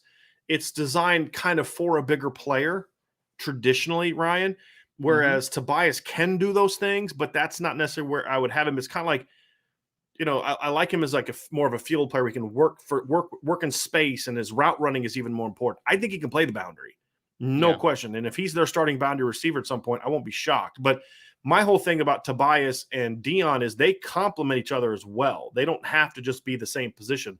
They can play together, much like Chase and Miles. And I would argue that duo is more athletic. Dion and Tobias is more athletic than Chase and Miles. It may not be as explosive as those two with the great verticals and the 40 speed, but fluidity, smooth. I mean, Deion Colzie played cornerback in high school. And you watch him flip his hips, you're like, this dude's kind of smooth, right? He's not some 6'5" stiff. It's a very athletic group that can play together, and they can also play in the same position. So that's why at first I'm putting him in the same position. And if Dion steps up, then I can easily transition Tobias somewhere else. So I don't think he plays in the Lindsay mold. To me, I think if there was a Notre Dame player that I would compare him to, this is going to sound weird, so let me explain. It would be the 2015 version of Will Fuller. Let me explain. I'm not saying he plays the game the same way. I'm talking about the routes that you would use him on would be similar. Right now with Will, you used Will on go routes, you use him on post routes, you use him on deep drags, right? Crossers and stuff like that. And with Will, you were using him on those routes because of his 4.3 speed. With Tobias, you're using him on those same concepts, but you're using him more on his size speed combination and route running combination. Does that make sense, Ryan? Like same route package. You're just beating teams with that route package with size and route running, as opposed to like with Will, it was just about the speed, if that makes sense. So you're doing the same job, but you're going about it differently. Correct. Right? Same route package, right? And that's what I say. Use him the same way you use Will Fuller as far as the calls, the way you used him. But the success is being achieved with a different skill set. That's why I said, let me explain what I mean here. So if you were to compare the routes that Will Fuller won on in 2015, you say, wow, you're using Tobias on a lot of the same routes. Tobias is winning a different way because he's stemming you up and leaning, and where Will was not much of a route runner. He just run by you. Yeah. And I think that's where I'm getting to, right? So like the first play of the game at USC, right? You have Will Fuller just outruns Adoree Jackson for an 80-yard touchdown. I'd run that same route with Tobias Merriweather. He's just going to win differently, and he'll get caught after 50 yards where Will took it 80. Sure. Right? Yeah. I mean, but the concept and the manner in which you attack the defense is going to be with similar route combinations. That's what I'm referring to with those two. You know who he reminds me a lot of, Brian? I know you probably haven't seen this player yet, but he's one of my favorite watches so far for returning wide receivers. A.T. Perry from Wake Forest is like the same dude, man. I'm talking about Tobias compared to him. Kid's like 6'5". Kid is long. He's actually more like 6'4"-ish, which is more in Tobias's ballpark anyway. I think he's got really nice speed for his position. The problem is that Sam Hartman has no arm, so everything is underthrown in that offense. So everything looks like a contested catch, but you're like, oh, wait, he had a couple stride links on him. It was just a little bit underthrown there. But same thing, like really crafty, gets in and out of breaks for a 6'4" guy, like just a little bit of a comparison there. Can I ask you a question? Sure. Deion Colzie, when he was coming out of high school, kind of backtracking to our Colzie Tobias Merriweather position battle potentially, right? Deion Colzie, was he a young guy coming out of high school, or was he was younger? Deion was almost a year younger than most of his class. Gotcha. And that's another reason I've said to people, let's pump the brakes on, because Deion looks old. I mean, he's got a beard, he's big, he's muscular, he's got the braids. He looks old, but he's not. He's young for his age. I'll be willing to bet you that there's not a lot of distance between Deion and Tobias from an age standpoint. Gotcha. Compared to Jaden Thomas and Lorenzo, in my opinion. And I think it's going to be good that you're going to have someone a similar age or maybe even a hair younger that's going to push him, right? Because for the first time, because he comes into college last year and he's like, oh, wow, yeah, there's a lot of really good players. I'm the young guy, though, so I can lay low here, right? Like I'm these behind guys are Kevin. Kevin's the vet. Right. Exactly. Right. Now you're kind of like, oh, this guy's coming in. I have a year under my belt and he's pushing me already because he is as talented as I am. Right. Like, or maybe not even as talented as I am, but he has maybe a different approach to the game and maybe slightly more maturity at this stage. Right. So now you look at that battle and I agree. I think that it can unlock him, going back to your original point, that Tobias Merriweather may be a godsend for a Deion Colzie. That may unlock his biggest potential there. Yeah. I've said this, Tobias Merriweather to me is the best receiver Notre Dame has signed in the last decade. I really believe that, just as far as what I graded him. I'll make this is a bit of a hot take, I think. Not in a sense where I'm trying to create it, but I think it's going to be taken that way. I would argue that if everybody pans out and reaches their full potential on this receiving core, the highest draft pick is Deion Colzie. I think he, you look at their track times, he had better 100-meter times. He was a crazy jumper. He was a really good basketball player. He's young. He's 6'5". He's 205, 210 pounds already. I just think the kid's got a lot of ability. I just think, to your original point though, Ryan, is he's the one guy that I just look at and I say, but I just don't know if the light's ever going to go on for him, because we just haven't seen it. And whereas with Tobias, you can point to things he did in high school. Like Deion was just getting by. He was just so much better than everybody else. Tobias, is so good because of the skill that he brings to the table. Deion is talented. Tobias is skilled. There's a different thing. Now, a talented guy can become a skilled guy, and a skilled guy can also be talented, which Tobias is. He's also talented. And so that's the interesting piece to this. They to me are the future, because if you're talking about going into 2023 with Tobias and Deion outside, with Lorenzo in the slot, I mean, that's a receiving core that I could get around. I could support that. I could dig that. I could really dig that. Assuming those guys step up and reach their ability. So it all wraps up to, Ryan, that the talent's not the issue, right? Like it's experience, it's depth, it's all these type of things. It's not a talent issue in Notre Dame. There's plenty of talent at receiver this year, and we should start to see that. Will all of them reach their full potential this year? No. Very few people reach their full potential as freshmen and sophomores. You'll start to see a glimpse of their full potential this year, though, and that's what I think this team needs, because you do have Michael Mayer. You don't need them to reach their full potential. Just start to show it, start to play with some consistency, make plays when we need you to. But when you have Michael Mayer, you don't need to be – Lorenzo Styles doesn't need to be his junior, senior version of himself in 2022. He needs to be the best version of his sophomore self. That's what he needs to do. And that's what they're going to be able to bring to the table, in my opinion. Agree. So we had some receiver recruiting news break during the show, Ryan. Sure did. If you want to go ahead and talk about that a little bit. Yeah, so it's already up on the message board, which is why you should be on there. And it broke on Twitter during the show, during the first few minutes. Cam Williams, 2024 wide receiver, will be committing on the 29th of this month. So we will have a decision on him very soon. Notre Dame is amongst his biggest leaders currently. I know Brian saw him at the Irish Invasion, where CJ Carr was at. And Jack Larson and a very talented crew, Bronte Johnson. There was a lot of talent in the Irish Invasion weekend. So Cam Williams will be making his decision next week, later this month. And we expect Notre Dame, obviously, to be very much in that conversation. Yeah, I think this is one that Notre Dame's in a good place. And the fact is, he wasn't planning originally on making a decision, but I think things are headed in the right direction. So definitely. So we will, he said the 29th, right, Ryan? Is that what he said? So it'll be next Wednesday. Yep. Looks like we'll be having 2 shows on Wednesday. So can't wait, man. Yeah, can't man. Wait. Yeah. And it looks like 8 p.m. Eastern is when he's making his announcement on the 29th.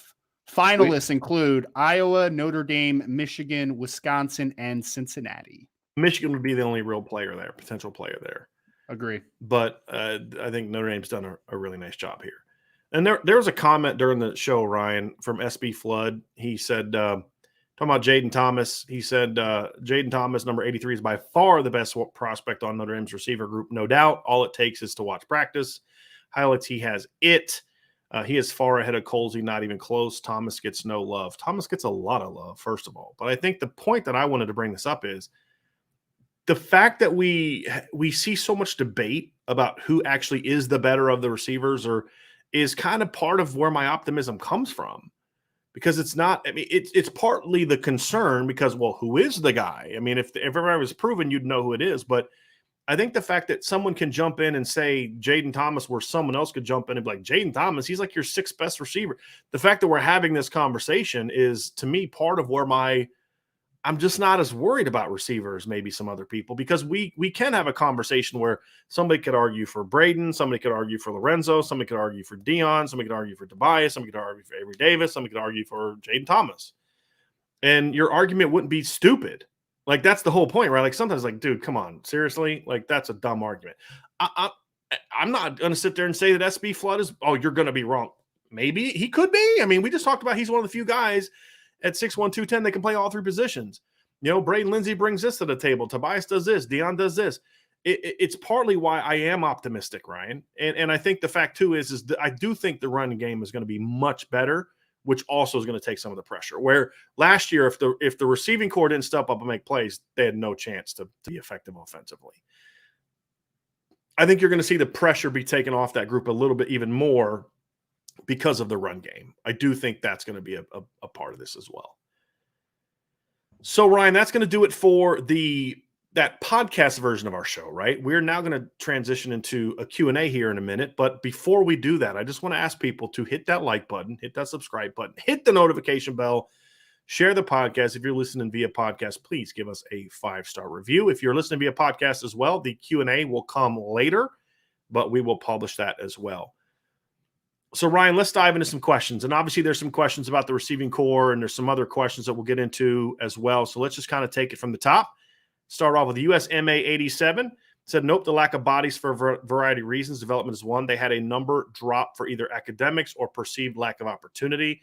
BK had a legacy of waiting to play receivers. I agree that that's true, but I don't think that's the reason they lost 5 guys from their depth chart the year before. It had more to do with a lack of faith in the person leading that room. It's really as simple as that. Mm-hmm. Here's another question from Blaine Tiller. Do you think the change in coaching and change of quarterback, we might see more tunnel bubble screens? Feel there were times last year they could have come in handy and weren't employed by much. I don't think the changing coach and the receiver is the reason for that, Ryan. I think Blaine could be right, but I think it's more about what we talked about earlier, which it's a skill set that is more similar to, conducive to that, like we saw in 2014 and 2015 when the receiving core was dominated by Will Fuller, Chris Brown, Amir Carlisle, and in 2014, CJ Prosise, who was the starting slot receiver. So I think the skill set is far more conducive to the tunnels, the bubble screens, the crossers, the now screens, and things like that. So I'd be surprised and disappointed if we didn't see more of that. But I don't think the coaching change is the reason why, or the quarterback is the reason why. I think that concept is geared more towards, do you have the receivers and do you have the playmakers and also the linemen to execute those concepts, especially like the tunnel requires a little bit of an O-line blocking. O-line doesn't have anything to do with like bubble screens and now screens, but like with the tunnel and some of those other things, I think the line has an impact, but it's more so about the skill of the receivers. Agree. Yep. You need the right blend of receivers to be able to run it. And you mentioned like when they had Amir Carlisle, Will Fuller, those guys were all quick twitch. They could work in space, do all that type of stuff, right? Like Amir Carlisle literally played running backs at a point in his college career, played wide receiver at a point of his college career. So he kind of has that. I think one thing I'll say, Brian, is if Notre Dame is truly going to more RPO concepts out of their looks, then there are more natural screen game stuff that's going to happen out of that, right? Like, we're going to throw a quick bubble when we have the numbers advantage, blah, blah, blah, blah, blah. So I think, Blaine, you are going to see more of that. And I think that you have guys like Avery Davis, I know can do it, right? Like has a background as a quarterback, run threat. He's got some space player style to him. I think Lorenzo Styles could run some screens. I even think, honestly, Deion Colsey could run some screens. It's going to look a lot different than a Lorenzo Styles is going to look, or an Avery Davis is going to look, but that doesn't mean that they can't do it. It's just like you kind of said before, the process is going to be the same. It's just going to look a little different, right? So, yep. Thomas Flanagan asks, is the lack of depth due to the lack of development? No, I think the lack of development was a problem, but I think guys left because of a lack of faith, a lack of honesty, a lack of communication. There was a whole lot of reasons why kids left, and it wasn't the same for every kid. The only guy that left in normal circumstances was Micah Jones, who was just, buried in the depth chart and had graduated. yeah. Lawrence Keys was basically he felt lied to, right? And he felt that he could no longer trust the people, especially the position coach that was making that case. Other kids just felt like the coach didn't care about him. He didn't try to coach him, didn't try to work with him, didn't try to, do those things. And so, like, why am I going to stay somewhere when the coach doesn't spend any time trying to coach me? I've been told that, like, receivers would go, young receivers that were on scout team would go almost the whole season and almost never get any instruction from Dell, like, other than just like during the individual periods at the beginning of practice, because they would watch film with the scout coaches. They wouldn't watch film with the receivers coach, which I think is asinine, because you don't have to be running a route to learn something from the route. And that's part of the development problem. That wasn't a Dell Alexander decision as much as that was a head ball coach decision. But the receivers coach then, so when that's the case, then you make the time to meet with those young receivers to get them ready to go. And that just wasn't something that was being done. So it was downright embarrassing, to be honest with you. I mean, I held a lot. I criticized him a lot and held a lot back. And, I've always said I thought he was a good guy and all those kind of things. And, let's say I had a conversation after the season that made me kind of question that a little bit. And it just really realized, like, boy, these kids just completely got screwed the last few years. They had someone who didn't believe in them and just didn't want to put in the work, which is pretty embarrassing. Kept collecting paychecks though. Especially when you're a coach, you're a teacher by trade, right? Like that's very unfortunate. I feel bad for those kids. Yep. Notre Dame 2164. The more I hear and watch film of Eli Raridon and Tobias Merriweather, the more excited and hyped I get. I think those two are going to be special, not to mention Holden Stace, who I have high hopes for. Well, I mean, Eli Raridon has a 1.47 10-yard split. So yeah, man. I mean, he would have his 10-yard split reported is faster than all but 2 receivers and 1 DB at last year's NFL scouting combine. So that's amazing. That's absolutely amazing. We're saying that with the Supreme Sarkay. And he did it 5 months after tearing his ACL. Generational, really. Generational. Yes. But all kidding aside, yes, I am very excited about both Tobias and Eli Raridon because, I mean, you want to talk about mismatch weapons? Those kids have so much length. Eli joking Raridon aside, though, Eli Raridon is a 6'6" guy that can flat out fly. I mean, 100%. All joking 100%. aside about the 10-yard split, I saw that exaggeration's coming from somewhere. Right. I mean, it's because he can run. I saw someone compare him to Kyle Rudolph yesterday, and I was like, this kid can run a lot faster than Rudolph, right? Like he's different type of athlete. Yeah. Kyle was a little stiff, straight line kind of guy. Yep. Eli's a little different. He's a little different. I mean, he right now is more in the Kyle Pitts mold of receiver than he is in the Kyle Rudolph mold of receiver. And I'm not saying he's Kyle Pitts, but he's going to do more of those things than what Kyle Rudolph did. And Kyle Rudolph was a heck of a player. Don't get me wrong. Just stylistically. Now, I understand why, because he's now wearing he's a 6'6" kid that was a really good high school basketball player that's going to Notre Dame and wearing number 9. I get the comparisons. I totally get it. But the height, the number, and the position are about all that they have in common. They're just complete. That's not a knock. Kyle Rudolph was a 5-star recruit and a great player when he was healthy at Notre Dame. You just have to hope that that's one thing they don't have in common is the injury. That would be, because that's the thing, is Kyle Rudolph could just never stay healthy at Notre Dame. When he was on the field, he was really good. Yeah. If you want to compare him to Notre Dame, he's more Tyler Eifert than he is Kyle Rudolph. If you want to keep it in the Notre Dame tree, he's more that, than the other. Nothing wrong with that, man. No. Kenny Moore says Styles might end up being the best, but I think Merriweather and Colsey have higher potential when looking at the next level. I think it depends on what you're looking for. Yeah. I mean, we talked about this a little bit. You and I, right? you and I have had this conversation before. Because you think it's Coles, you think it's Styles still.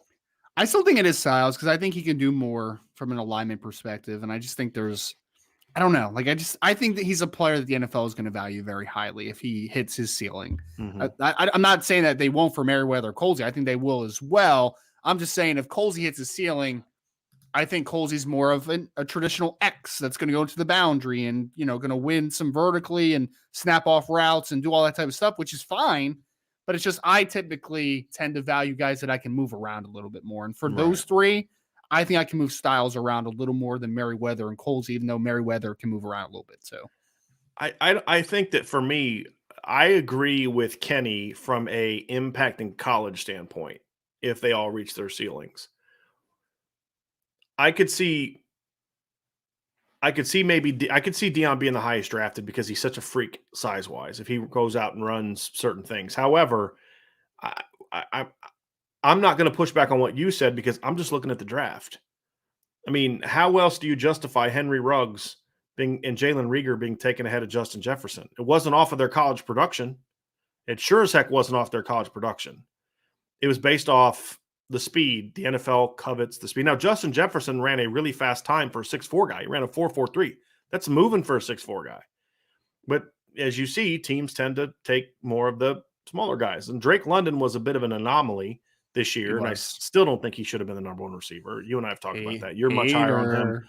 You're much higher on him than I am. But after that, it's Garrett Wilson, 6 feet tall. Chris Olave's not even 6 feet tall. Jameson Williams is what, 6'1"? Mm-hmm. Jahan Dotson's 5'10". It's not till Treylon Burks that you start kind of getting to a guy that may be more stylistically similar to what a Deion Colsey may be. Mm-hmm. Then you look at the year before, Jamar Chase is 6'1". You had Jalen Waddle, Devonte Smith, Kadarius Toney, Rashad Bateman. I mean, the closest thing you have to a quote-unquote big receiver in that group is Rashad Bateman, who's like, what, 6'1"? I mean, I'm looking – I mean, you not till what, Terrace Marshall? Would he be the first kind of bigger guy that was taken? He was the 10th receiver taken in that draft. Again, some of these guys taken ahead of Terrace Marshall, I promise you, did not have the production in college that Terrace Marshall had. But they were really shifty, fast guys, and that's sort of the direction that the NFL is going in a lot of instances with these receivers. And so it's a space game. Yeah, that's where it's going now. Exactly. Yep. Same thing the year before. Jerry Jeudy, CeeDee Lamb, Jalen Reagor, all taken before Justin Jefferson, and Brandon Ayuk taken before T. Higgins and Michael Pittman. Now, look, Brandon Ayuk's done a nice job with the 49ers, correct? He's done okay, right? I mean, you follow it closer than I am. Yes. I'm sorry. I thought you were asking an open-ended one. No, because I know he's done some nice things. I don't know necessarily. I'm looking at the production. He's dealt with a little bit of injury, and then I think he was in Kyle Shanahan's doghouse at one point or something, but he ended up, I think, having a pretty solid second half of the year this year. He's had 748 yards in 12 games as a rookie, say 126 yards in 17 games this year. You compare that to T. Higgins, who he was drafted ahead of, and guess what? His production isn't as good, right? Because I think T. Higgins is the better player. So that's the reality. I mean, Michael Pittman's another one. Michael Pittman's had more production so far than Brandon Ayuk, but he was drafted behind him. Why? 40 time and the fit part. So I still think there's value in that, in the bigger guys, but I do think, to your point, Ryan, if you're just looking at trends, I mean, because look, if you're going to properly evaluate the NFL draft and project guys, you have to look at trends. I mean, you have to. If the NFL is drafting only mobile quarterbacks in the first round, guess what? That's you have to pay attention to that. If they're only drafting 6'5" pocket passers, you have to look at that too, right? I mean, that's part of following the draft, in my opinion, is if you're talking about projecting what the NFL will do. But in college, I don't disagree with Kenny, and I think that's it backs up my point too, Ryan, that we could sit here and have an honest debate about which receiver has the highest upside. I think it's a good thing to have because it means that there's multiple options. It's not like – I'll give you a perfect example. The 2015 receiving core, in my opinion, was probably the best that Notre Dame has had of the last 10 years. Okay. Production-wise, impact-wise, just, 3 guys instead of just 2. You could argue 2018. But I'll probably go with 2015 because I think the 2015 group was pretty clutch as well, and you had the best player of the group. But here's the thing about that group. It was one great player and a bunch of complementary players. That's where I think the 2018 debate could be had because by the end of the year, Chase Claypool was outplaying Miles Boykin. If you go look at 2018. The reason I think that I'm excited about the present and future of the current receiving core is even though there's issues – I love the freshmen and sophomores because the fact is you do have the potential, as I said, if Dion gets to 90% of his potential, if Tobias gets to 90% of his potential and Lorenzo gets to 90% of his potential by the 2023 season, that's 3 dudes. That's not 1 dude and 2 complementary players. That's 3 dudes. And I think that's what you're looking at. Like when you look at the great receiving corps, they have more than 1 dude. I'm talking like the great meaning like nationally, with a few exceptions, like Alabama with Judy and Jalen Waddle and all those guys. In 2020 Alabama, before Jalen Waddle got hurt, they had 2 dudes. 2018 Clemson, 2 dudes. Ohio State this past year, 3 dudes. You know what I mean? Like legitimate dudes. Alabama last year, I would consider John Mechie a dude in 2021. I didn't think he was a dude in 2020. He was kind of coming along and he did some nice things when Waddle got hurt, but he wasn't like that. He wasn't what he was in 2021 before the injuries. Yep. And so I think that's really that next level, because this is what Ohio State did to Notre Dame in 2015 in the Fiesta Bowl. They basically game planned to not let Will Fuller beat them. And that's why, Will finally rips off an 80-yard pass. But by that time, it was like 38-21. It was like the game was kind of not really competitive anymore. But they just basically said, you're not going to beat us, Will Fuller. Nobody else can step up and make a play. And I think that's the thing that Notre Dame needs to get to is like if you want to take Lorenzo out of the game, that's fine. Don't worry about it. We got you, right? If you want to take Tobias out of the game or Dion out of the game or Michael Mayer out of the game or whatever, that's fine. Pick your poison because we're going to beat you with somebody. And I think that's what needs to happen. You need at least 2 of these guys to step up and be that guy. I don't think they all 3 have to be the best of their version of themselves, but at least 2 of them have to step up. In my opinion, Ryan, I don't know what your thoughts are on that, but that's what I think could separate whether or not Notre Dame can become the receiving corps can be that championship found, that group that, hey, you won because you had a great receiving corps like we saw from other teams. Yeah, no, I think I really like the wide receiver group for Notre Dame this year because I think that there's a lot of different styles, right? Like it's not, it sounds weird that there's actually Lorenzo Styles in the class, and I just said there's a lot of styles. I wish there was a lot of Lorenzo Styles. Yeah, I wish there was another Styles on the team, but he went somewhere else. We don't talk about that. We don't talk about that. I know. But yeah, I mean, you have every trait that you would want in this wide receiver room. It's just, I mean, people have asked about Chancey Stuckey throughout the chat. It is about development. There's a lot of pressure on Coach Stuckey because, I mean, the talent is there. And it's probably unfair to ask so much of it in 2022, but the talent is there. It's no doubt about it. So I'm excited to see what kind of happens because for a few years, it was just about lack of development. It was not a lack of talent. So let's see what it looks like with a little bit of development here. So, Ryan, some other news just broke on Twitter. Yes, it did. Noah Rogers has committed to Ohio State. That is big news for Notre Dame because I do not see them taking a 5th receiver. They now have 4 receivers committed. They have Bryson Rogers is already committed. They now have Cardinal Tate, and they have Brandon Inniss and now Noah Rogers. So that is big for Notre Dame because Ohio State was the big concern we had about Rico Flores. Yes. And now that they've taken Noah Rogers, I just don't see them taking – number one, I don't see them taking Rico. Number 2, I don't see Rico jumping on board with that, right? To be the 5th guy. Yeah. So I just don't see that. So I think that bodes extremely well for Notre Dame at this point in time. So agree. I think that's a good one. I think it's a very, very good move, very good situation for Notre Dame. There's no question. There's no question about it.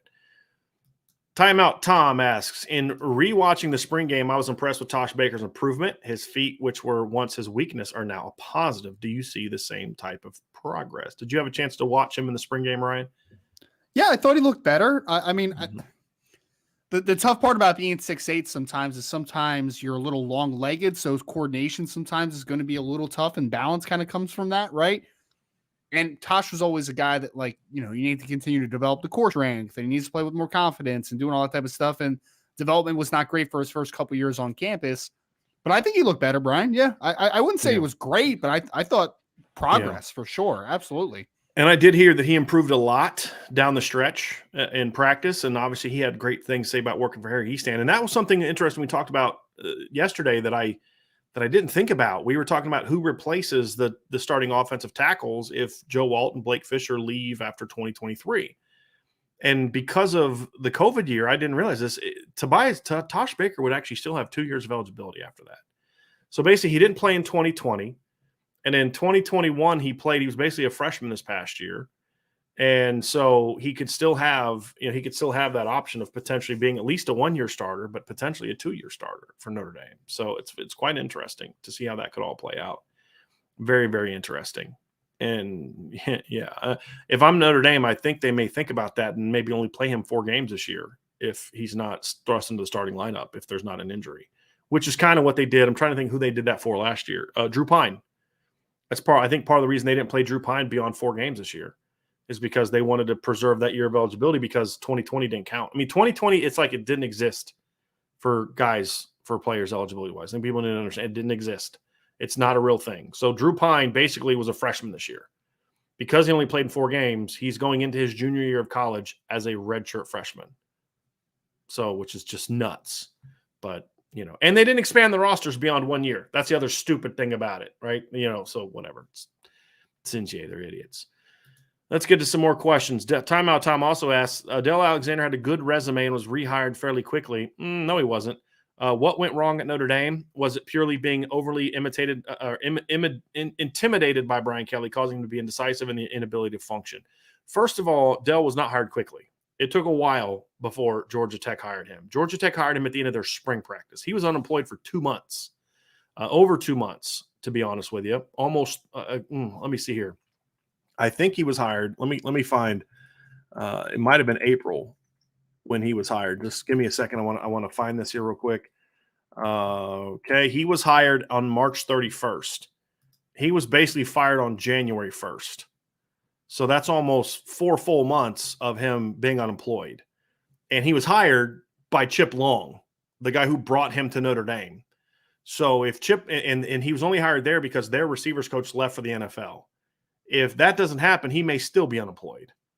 So I'm going to somewhat disagree with that. I think the thing that went wrong with Dell was a couple things. Number one is I do believe that Brian Kelly bullied a lot of his coaches, and just the way it was. And I don't want to rehash that. And I think some guys just said, "F it, I'm going to still do my job," and others were impacted by it. I've told the story of he was getting ready to put a freshman in the South Florida game in 2020, and then Brian Kelly just destroyed one of the freshmen in the game. He looked at the kid and said, "I don't think now's a good time for that." That's just disgusting. First of all, that shouldn't matter. Your job is to coach these kids up, not save your own butt. That was him. He didn't want to get ripped because he put a young kid in the game. That's basically what it comes down to. And I think the other part of it is just a lack of I really don't want to speak to his character, but I just think just an unwillingness to rock the boat, an unwillingness to put in the work to get where he needs to get to. I think that once Chip Long left, there wasn't as much of he didn't have the same relationship there. And Chip, when you hire a guy like Tommy Rees, who's younger, it's going to be harder for him to sort of speak to a veteran coach in a way that a Chip Long could, who'd known Dell for as long as he'd known him and had a much more assertive personality. But I think there's a lot of factors. And then the other part, he just didn't work hard. Some guys just don't work. They're just not hard workers, and they don't work hard until they're forced to work hard. And there was no accountability with Brian Kelly from a work ethic standpoint, because how can you hold people accountable when you're not there? So I think all those things factored into it. So, but I did think he had a good resume, and I do think Dell Alexander was a good coach at one time. He just wasn't at Notre Dame, and I hope he turns it around at Georgia Tech, because that'd be good for Chip. But he was not good. He was not good at Notre Dame. That's for darn sure. John A1 asks, if Lorenzo Styles is who Irish Breakdown expects he'll be in 2022 and healthy, and is not the leader in receiving yards, who has the potential to be the guy we're not expecting? So taking away Michael Mayer. Yeah, we're talking about receiver. It would be Michael Mayer. Of a receivers. Yeah. Right. Well, that's so tough. That's tough. Do you have an easy answer for that? I think it would be one of the boundaries. I think it would be like Deion Colsey, just because of the nature of the position. We've talked about this. The last time Notre Dame's had a W, had anyone other than the W, the boundary position is the W. The last time a W didn't lead the team in receptions, lead the receiving corps in receptions, or in receiving yards, was 2015 with Will Fuller. So it just, and then before Will Fuller, it was still the W. I mean, that's the position Michael Floyd played. It's what EQ played. It's what Miles Boykin played. It's what Chase Claypool moved to in 2019 and played. It's what Javon McKinley played. It's what Kevin Austin played. Just the nature of what the offense has been, that would be my answer. And I think we've discussed that before. So it's not necessarily that he would be that best guy, although it would be nice if he did step up and play that well. Like if Lorenzo is who we think he is and someone else leads the team in receiving yards that's not Lorenzo, assuming he's healthy, which is what the question says, this Notre Dame receiving corps is going to be really good. It's going to be really good. The other guy who it could be, Ryan, honestly, is Braden Lindsay. Because here's the thing, Braden Lindsay could do that on way fewer catches. Yeah. I mean, like Lorenzo could go for 60 catches for 800 yards, right? Like, would that kind of season shock you?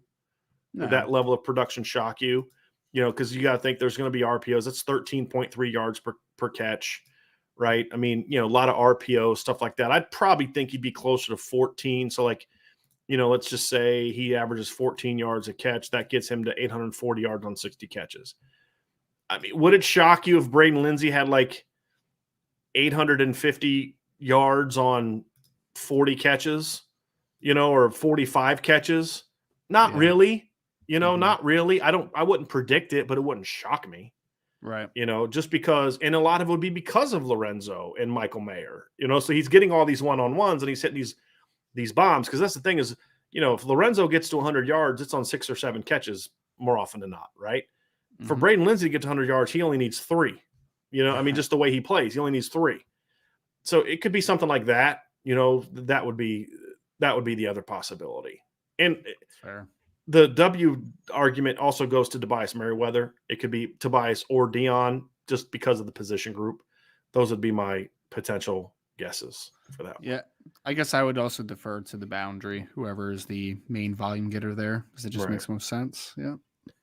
John A1 also asks if Lorenzo Styles' size and skill set similar to a Chad Johnson or a Torrey Holt. I don't really see Torrey Holt. I could get on board with Chad a little bit. Chad was kind of more like cat quick route runner type, could work inside and out a little bit. I don't think that's a bad comparison. Torrey Holt, people underestimate him a little bit, Brian, how fast he was. He ran like 4.36 coming out or something. Like Torrey could run, man. He could just because he was a really good route runner. People thought like, oh, he's just a not super fast guy, but he's like more flexible route runner. But like Torrey could move a little bit. Chad, I think there's some stylistic comparisons to Chad. That one makes a little more sense for me. Ryan Wilkie, we're going to get into some quarterback stuff here because Ryan gave a super chat. So I'm going to answer some questions here that Ryan posed about this. And I've had a lot of texts and questions about this from people the last couple of days, and I'm not quite sure why, but we're going to address it. Ryan asks a question. It's being reported that Notre Dame and CJ Carr expedited his decision because of Dante's indecision. I've had several people ask me that, Ryan, and I thought we were pretty clear about that. No, Notre Dame did not expedite CJ Carr's decision, and I'd be surprised if somebody was actually reporting that because that's not even close to being accurate. CJ Carr tried to commit to Notre Dame back in March, but his dad wanted to slow things down. He wanted him to take more visits and get out and see things. And after a while, CJ just said, okay, enough of the visits. I want to commit. Notre Dame did not push CJ Carr to commit.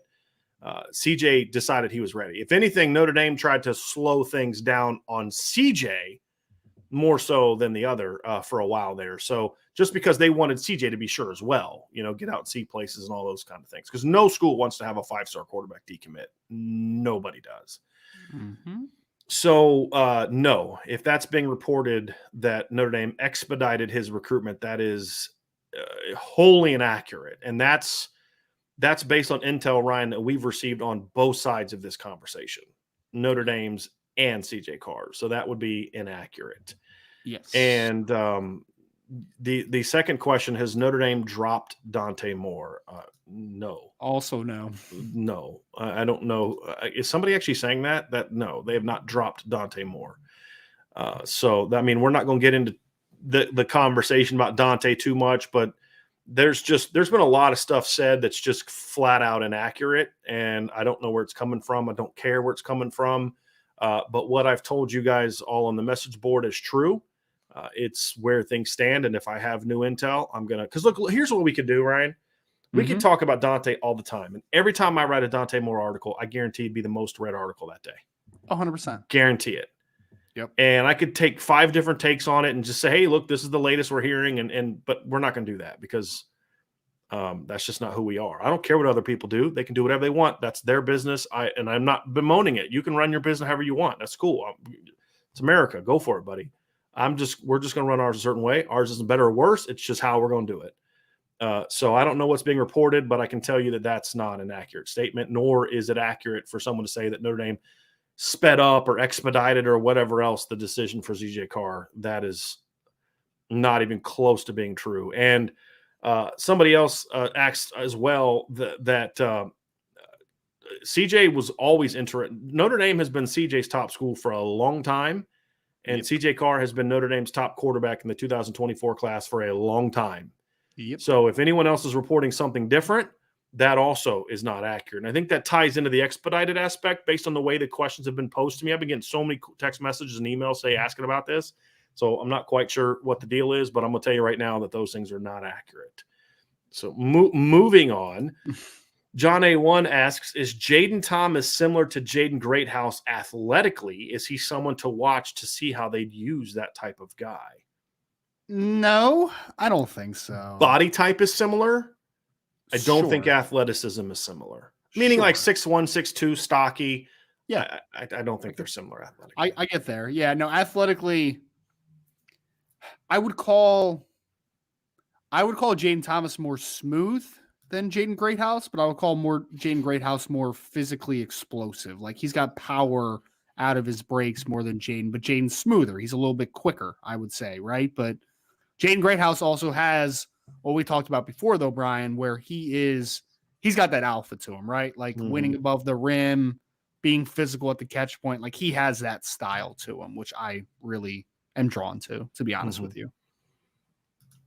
Got some more here. David Jones asks, you are saying it could be huge for the Notre Dame offense and wide receiver production if Deion Colzie's true potential can get unlocked. Is that something Chancey can make happen, or is that between Deion's ears? I don't think it's so much about Deion's ears. I think when I think of that, I think that's a question of their intelligence. David, you may not mean it that way. I'm not saying you mean it that way. I'm just saying that's how I view it as being used. So, maybe David means like, learning the offense and just all that kind of stuff. Here's what it comes down to.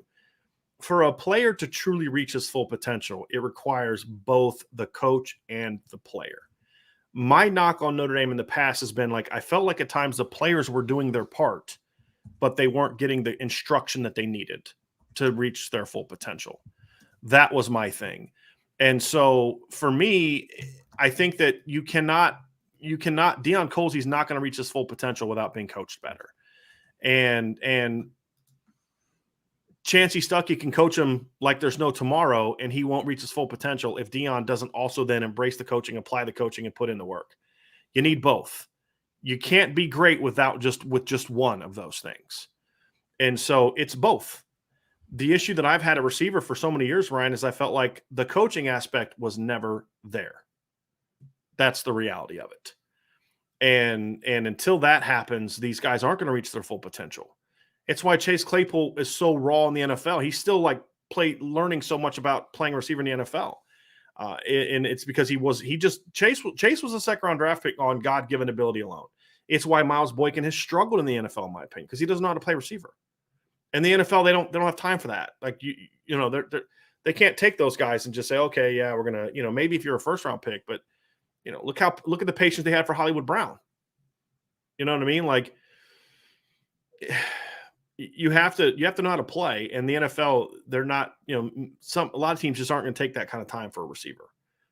And so to me, you have to have both. So it's not on Chancey entirely. It's not on Deion entirely. It's on both of them, Ryan. And that's true at every position, every player at the wide receiver position.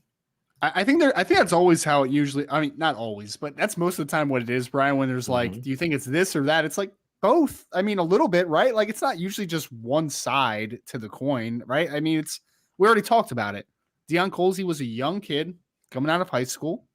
he needs to mature a little bit, both physically and from a mental capacity. I mean, it's just natural, right? Like kids going from high school football where he dominated everything to college level where there's all other talented players around him. He needs to understand work ethic and how to go about his business and the process of everything, right? So, yes, of course, he needs to develop in that capacity as well, but the development also needs to be better, and that comes down to Coach Stuckey. So I think it's both sides to it as well. I agree completely. Lucas Chapman asks, do you think kick returns and just overall special teams is going to be more aggressive? I don't know. Well, I haven't seen what Coach May's going to do. I think that at Cincinnati they blocked a lot of kicks at Cincinnati. They had really good returns times. I think one year recently they finished like 10th in kick returns. A lot of times, though, kick return is more let's be real. A good return game can't be good without a good returner nowadays. You can't game plan success in return game like you used to because of the way the teams punt now, like in some of the rule changes. Like in the past, you'd have to kind of block and you couldn't just run downfield on punts. Now you can just kind of take off downfield. Ryan, I know there's a bit of an age gap between you and I, but I think you're still old enough to remember like the wall punt return. You know what I mean? Yeah. Like we can't do that. Wall. You can't do that anymore. Just because the nature of how you punt, the alignment of punt teams, you got to have a good returner. Kick return, you can still scheme up a little bit, but even then you have to have a guy that's got some ability and some natural ability to do that. But if you have that guy, and I think Notre Dame should have some athletes that should give you confidence to do that, then I would be more aggressive. I absolutely would be more aggressive this year. And I'm always a believer, especially this is what I never said about Notre Dame. If you're not going to set up a return, then try to block the freaking kick. You're not doing either. Like Notre Dame would have like 4 guys run downfield and just engage and then just stand there. It's like, why? Just run everybody back then. Obviously make sure the punt gets off, but stand at the line of scrimmage, make sure the punt gets off and then go. But why are you coming upfield to just half-heartedly engage with one of the upbacks? I'm not worried about the flipping 6'5", 320-pound upback running down and tackling my punt returner. If I am, then I need a new flip punt returner. So it just was like lazy. It's like, just don't let them fake it, right? Like you can be aggressive and still play the fake. You know what I mean? Like you can. So I would hope we see more of that. Definitely would hope we see more of that. If you're not going to set a return, then try to block the kick because that's how you could get a return. If they're worried about you blocking kicks and, hey, all you got to do is block a couple of them early in the year, and all of a sudden everybody's really worried about you. Now they start keeping a couple guys in. That's how you set up a return because either A, they keep more blockers in to protect, or B, the punter starts trying to get rid of it quicker, which results in what, Ryan? Line drives. And that's there's 2 great ways to get a return. The guy kicks it way too far, right? The out-kicking the coverage, right? Yep. Or B, it's a line drive, and you can get that sucker with a running start. Because if a punt returner can get a running start, then he can start making people miss. That's how you get big plays. So you don't even have to block the kick to impact the kick. They just have to think you're actually going to try and block the kick. And that's something I never understood about Notre Dame's punt. And I guess I understand it in Brian Payne's defense. When the head coach doesn't make special teams a priority, I get it. Right? True. You're not going to do something that could get you in trouble and get you ripped by the head coach. That's a lot of what went on. But bump that noise. Brian Mason needs to be aggressive, and Marcus Freeman needs to demand that. Like, yes, you can be fundamentally sound and aggressive. Don't give up. I mean, and again, be smart about it. If it's 4th and 1 at midfield, I'm not sending 10. You know what I mean? Like, that's not being smart. But if it's 4th and 7, and they're at their own 40 or it's midfield or whatever, I'm going after that sucker. There's no question about it. And if it's 4th and 1 at their own 15, I'm going after that thing. You got to be smart about it. But, I definitely need to be more aggressive, Ryan. Absolutely need to be more aggressive. I would say, though, punt return used to be my favorite time in high school, though, because that was the play where I get to take a play off. I was kind of like that musher, I'm taking this play off. It was great for me, too, because that's when I was getting ready to go back on the field as a quarterback. So I played – it's funny, my freshman year of college, because I moved to receiver. It was the first time I ever played on special teams. I was on punt block and punt return and kick return and all that. Started at receiver. Like, I had no clue how to any of that stuff. But I was pretty athletic and tried hard. So they put me on. Like, it's funny. My freshman year, we were playing Salisbury. The team I ended up transferring to the next year. But first kick of the game, they had this like 6'5", 240-pound kid, and I'm like 6 foot, $180, and I'm running back, and I'm on the front line, and then I got to go, and he just flat ran me over. Sure. Trust me. So the next time I kind of got him on the side and drilled him, and our running back kind of broke, and we ended up taking one back to the house. So I got him back, but man, like, you don't think about that. This dude's got a 40-yard head sprint, just full head of steam, and I'm standing there. He outweighs me like 50 pounds. I'm like, I got you. I got this. Bam! Just ran me over, man. Like, it was nothing. I used to love kickoff, man. Literally, you get a head start and it's just running. You know, when I was coaching high school, though, at least in New Jersey, they tried to get rid of they did get rid of the wedge a little bit. You weren't allowed to wedge anymore on kickoff return, which was awful, man. Because I was kind of the wedge buster when I played. You know, like I ran down and broke the wedge up. But yeah, no question. Got a couple more questions here. We've got a super chat from Mark 1. Do you think Michael Mayer can be a decoy to free up other players? At times. Yeah. I think it also needs to be reciprocated, though, and other players need to take some emphasis off of Michael Mayer. But yeah, of course, Mark, at times people are going to say, especially early in the season, they're going to be like, 87 is not beating us this year, and we don't know what else they have around him, right? So yeah, early on especially, I think that he's definitely a decoy at times, for sure. Yep. Here's another quick I think to properly game plan with a great player, a game plan is not reaching its full potential as a game plan if there aren't things that you are doing to use your best player to set something else up, in my opinion. That's my opinion. Not everybody agrees on that. I just feel like if there aren't some calls that you aren't using where we're going to do this because we think the defense is going to overplay it, and then that's going to set something else up, I just don't think you're game planning correctly, in my view. If it's a pass catcher. It's different when it's a running back, but as a pass catcher, that's my opinion. We did have a question. Somebody said people were reporting they took CJ Carr. Notre Dame took CJ Carr because they'd fallen behind on Julian Sand. No, look, I'll say it again, and I'm not going to keep repeating this. I'm going to say it now. This is a fact. I have shown Ryan this text message. I have a text message in February of a source that I have saying that CJ Carr was the top quarterback on the board for Notre Dame in the 24 class. February.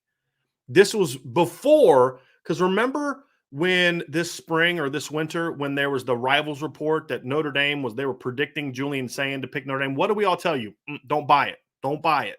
Why? Because we knew that he was not a take for Notre Dame at that time because they wanted CJ Carr. There's a reason we said that to you. So anyone reporting that is just spewing off nonsense. I also put in the chat when someone put that in, Brian, just kind of reaffirming the same thing. Julian Sand really liked Notre Dame. There's no doubt about it. Notre Dame liked CJ Carr more than Julian Sand. That just is what it is. Notre Dame took CJ Carr for one reason, because he was their top the only quarterback that they had on his level.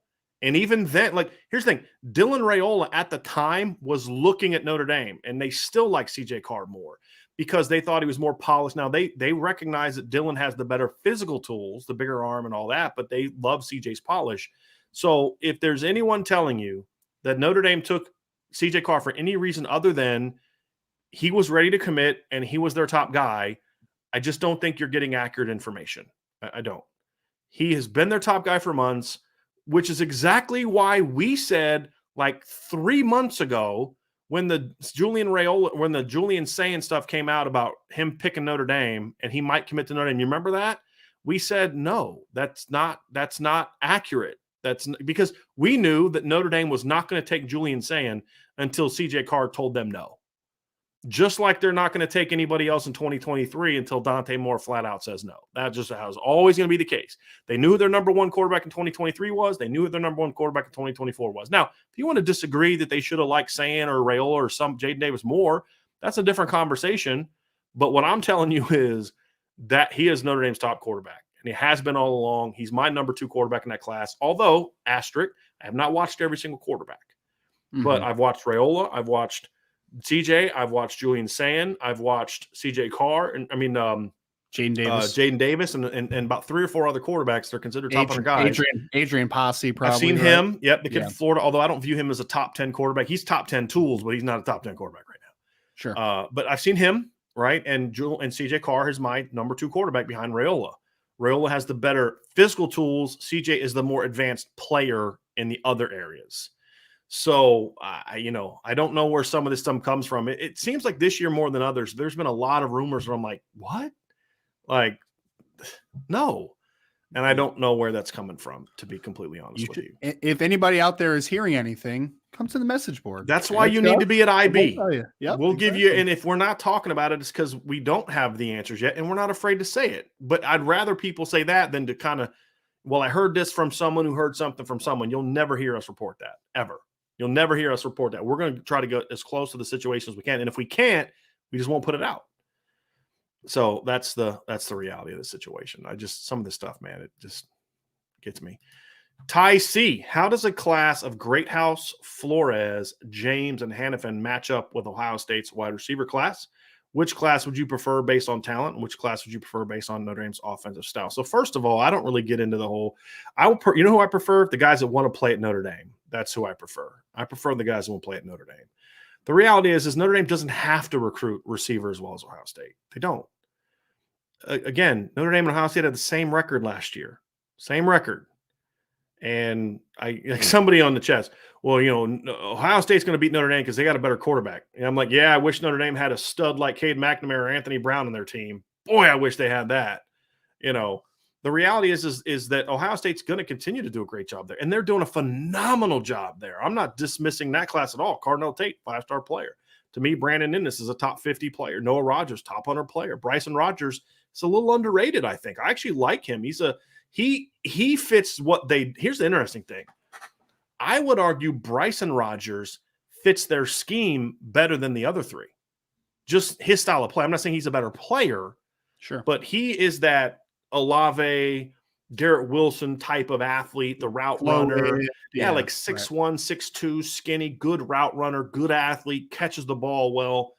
Nobody's talking about that kid, and he's a good football player too. So it's a heck of a receiver class. No question about it. If I was ranking just national receiving corps, that'd be my number one class most likely.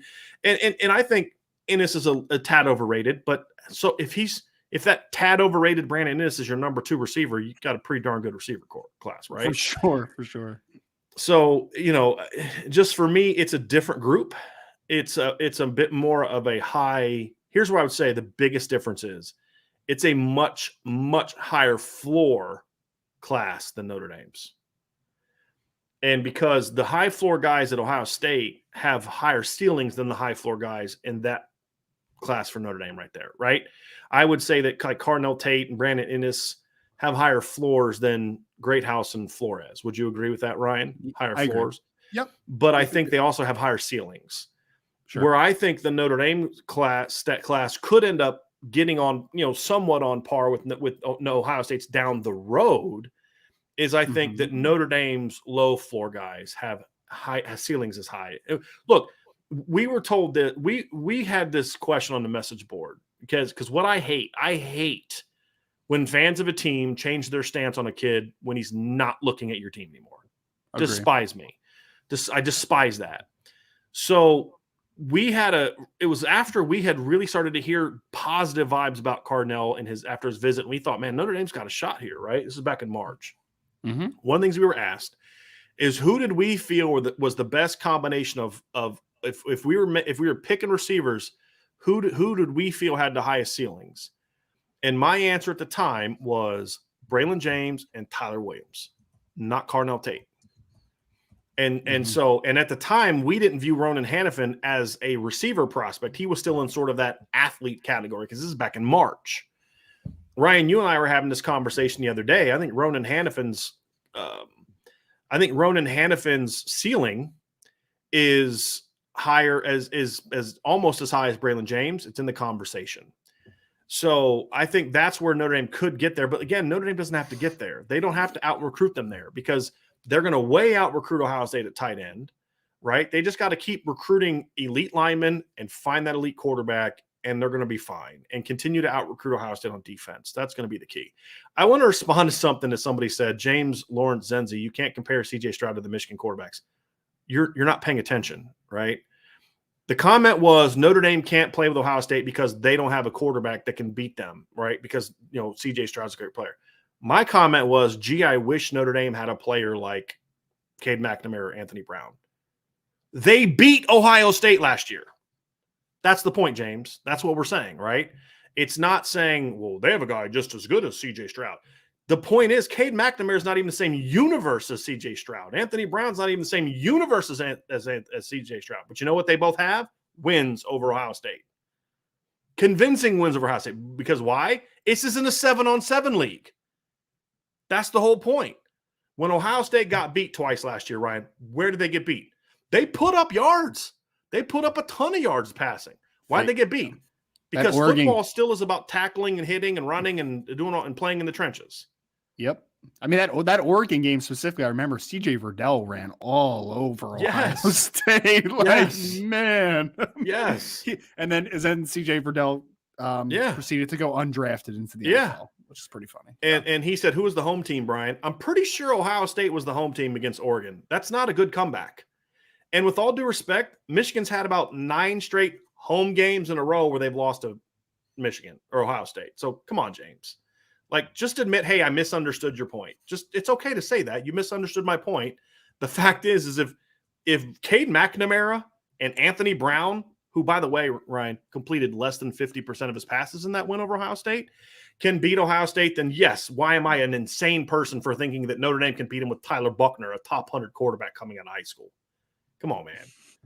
And yes, the home team was Ohio State, not Oregon, right, Ryan? Well, it was in Columbus, correct? I'm looking it up. Oh, and by the way, it was. I know that for a fact. Oh, you know. And okay. Yes, I was being sarcastic. And they also didn't have Kayvon Thibodeau and Justin Flo in that game either, by the way. Just one point. I know Thibodeau didn't play that game. Yep. Yeah. Yep. So correct Amundo. Here we go. Truman Dumel. Haven't seen you in a while, Truman. Welcome back to the show. Thank you for the super chat. Is Rico Flores the top wide receiver? Is Rico Flores the top wide receiver prospect? Ohio State is fool's gold. Also talk about Michigan doing nothing in recruiting. Well, I'm not quite sure what you're asking there, Truman, to be honest with you on that first part. All I know is Ohio State's landing a very, very, very, very good receiving core. I'm not going to try to tear it down at all. It is, to me, right now, the best receiving core in the country, and Ohio State fans should rightfully be fired up about it. My whole point is, if you're going to ask me who would I rather have, I would always pick the guys that want to be at Notre Dame. Sure. I mean, that's why I don't get into the whole I wish I could trade this guy for that guy thing. You know, it's like, well, that guy didn't want to be at Notre Dame. And so it's a different conversation. So Michigan doing nothing in recruiting. Yeah, it's been one of the weirdest things ever, right? Like, they made a playoff run and it's not benefiting them all in recruiting at all. And it all boils down to Jim Harbaugh burned all the good vibes they could have had on the recruiting trail, because they were finishing strong in 2022, but his flirting with the Vikings in the NFL actually cost them a couple kids down the stretch. They had a defensive lineman that they lost down the stretch. There's one other kid, I believe, that they lost down the stretch as well. And then, of course, their 2023 class is just brutal. I mean, when you talk about a team that just made a playoff run and you know, they're putting together the class that they have now, it's problematic. But I mean, that's the thing, is why would you want to go play for a coach who made it very clear he doesn't necessarily want to be there? Right. You know, that's really where it all comes from. And it's bizarre. I mean, I would argue that Cincinnati's recruiting on a similar level to Ohio State right now, if not out recruiting Cincinnati to Michigan. Yeah, Michigan. Yeah. Did I say Ohio State? Yeah.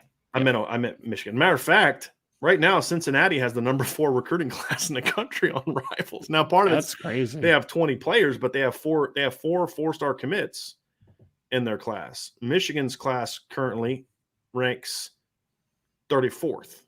They also have 4 4-star commits in the class. Huh. So, it's been a little problematic, but again, that's kind of what happens when you kind of blow all your momentum on your flirtations with the NFL. That's kind of what happened to Notre Dame in 2012, because they had that great 2013 class. And then the next year in the 2014 class was a very disappointing class, because a lot of it was there was all these rumblings about Brian Kelly in the NFL and all the other kind of stuff, if you remember that correctly. And it hurt them the next year, big time. Big time. This chat's killing me today, man. The chat is? Yeah. What's going on now? We're talking about weather conditions. Now it's weather conditions. Okay. I just can't, man. Let's blame weather conditions in the north. What about the weather conditions against Ohio State and Oregon? Beautiful sunny day, no rain. I mean, come on, y'all. Like, give me a break. Jay Henry, I feel like Love and Bell would be amazing punt and kick returners. We're obviously talking about Jeremiah Love and Micah Bell. Yeah. I think like Jeremiah Love for me just pops as a kick returner real quick because like he's a one cut and like go type of guy. I know he's got a little more change of direction too than just selling him like that way, but kick returner absolutely. Micah Bell is a kick and a punt returner because I think that he can make the first guy miss and he's got some juice. So agree, Jay. Agree completely there. Yep, no question. Let's get down to K Grant with a super chat. I'm going to say this. Actually, I want to stay on this for a second. I think that's something that we need to talk a little bit more about. I think that that's something that you're continuing to see this trend is Notre Dame is adding more dynamic athletes that can make an impact beyond just one side of the ball. And it's not two-way players because the reality is it's hard to have a legitimate two-way player. It really is. And have him actually be good enough to go out and like you may have a two-way player that can go out and help you beat BC and Syracuse and UNLV and North Carolina and teams like that. But I don't know unless he's just a freaky Charles Woodson kind of guy, if you're going to have that kind of guy help you beat Ohio State and Clemson and Bama and Georgia. I don't know if you agree or disagree with that, Ryan, but that's kind of how I feel. Where you can have a guy make like a defensive player make an impact is this right here. It's in the return game. We have seen that. We have seen defensive players become dynamic return men. And I think that is where you could see that. And that's what I really like about guys like, and even Christian Gray is a punt returner. He's a pretty smooth punt returner. I wouldn't put him as a kick returner. But like Micah Bell, he can return kicks, no question about it, right? I mean, Peyton Bowen, talking about punt returns and kick returns. Peyton Bowen's another guy that I'd give that shot to. No question. If they get Micah Tease, he would be a really good punt returner. It's another too, well, but he's an offensive guy. Oh, you're just talking strictly defense. I'm more right because the thought is defensive guys that can help out on offense more so than the other way around, right?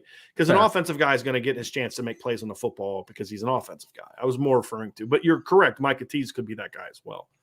I mean, he would be my first choice either, but I even think Braylon James could return punts if he felt like it. Like he would do fine. And he's a pretty good kick returner in high school because he's kind of quick and strong and those type of things. So, all right, here we go. K Grant with a super chat. Thank you, K Grant. Can't stay, but wanted to drop in and leave a super chat. Thank you. Can't wait to watch this later. And thanks for the intel on the board. You are welcome. Thank you, sir. Cole Barker with a question. I think this is an interesting question. I'm curious to get your thoughts. I'm going to let you answer it first, Ryan, because I have some thoughts on this. Can Ronan Hannafin become a Jeff Samardzija type of player? Can he have a similar impact to Jeff Samardzija? Sure. Like, I think that he can be that type of player that's, I mean, down the line, if you told me that Ronan Hannafin becomes a 1,000-yard receiver for Notre Dame, I'd be like, okay, yeah, like he had that type of upside. I think he's a completely different player than Samardzija, though. I mean, they're sized similarly, sort of. Ronan's a little shorter, maybe a little more denser, obviously, at this age than compared to a Samardzija. Samardzija was more, I have very good length. I'm going to win back shoulder on you. I'm going to win contested catches. I have some smoothness to me, but I'm more a big guy receiver, right? Ronan Hannafin is a better athlete than Jeff Samardzija was. More explosive for sure. Quick-footed, yeah. Quick-footed and explosion. Like he's a guy that at 6'3", 200-plus pounds can take the top off a defense despite being that big. Like he has a little more, it's just a different type of player. Yeah. Impact-wise, yes. I pretty much agree with your answer, Ryan. Impact-wise, could he be the type of player Jeff Samardzija was as a receiver? Yeah. Production-wise, absolutely. I don't know if he'll have like the 15 touchdowns like Jeff did because a lot of those were like the back shoulders, because he was a 6'5" guy and obviously Ronan's not that big. But, yeah, could he be a 70-catch, 1,200-yard guy with 10-plus touchdowns? Sure. He would just get to a lot differently. I think he's a more twitchy athlete than Jeff was really smooth. Like, Jeff was kind of I've heard a lot of Notre Dame fans say, boy, I wish he would have played NFL. And I'm like, no way. Like, he made a lot more money in Major League Baseball than he would have made in the NFL because and we saw it in the big games, right? Like, we saw it against LSU. We saw it against USC in 2006 where they had better corner play is I guess the way to say it. And Jeff had a hard time getting any separation, especially in the 06, the Sugar Bowl against LSU. He had really hard time getting separation because he just wasn't a real twitchy athlete, real smooth athlete, great ball skills, very skilled overall, but he just wasn't an elite when I say elite athlete, I mean for a wide receiver. I mean, he was an elite athlete in general because the guy could have played in the NFL to some degree, and he was a professional baseball player. He was an elite athlete, but I'm more referring to the skill set of receiver. He wasn't that twitchy guy that was going to do a great job getting separation. Could Jeff Samardzija have played in the NFL? Yes. Would he have been a starter in the NFL? I just don't think that he was that kind of player.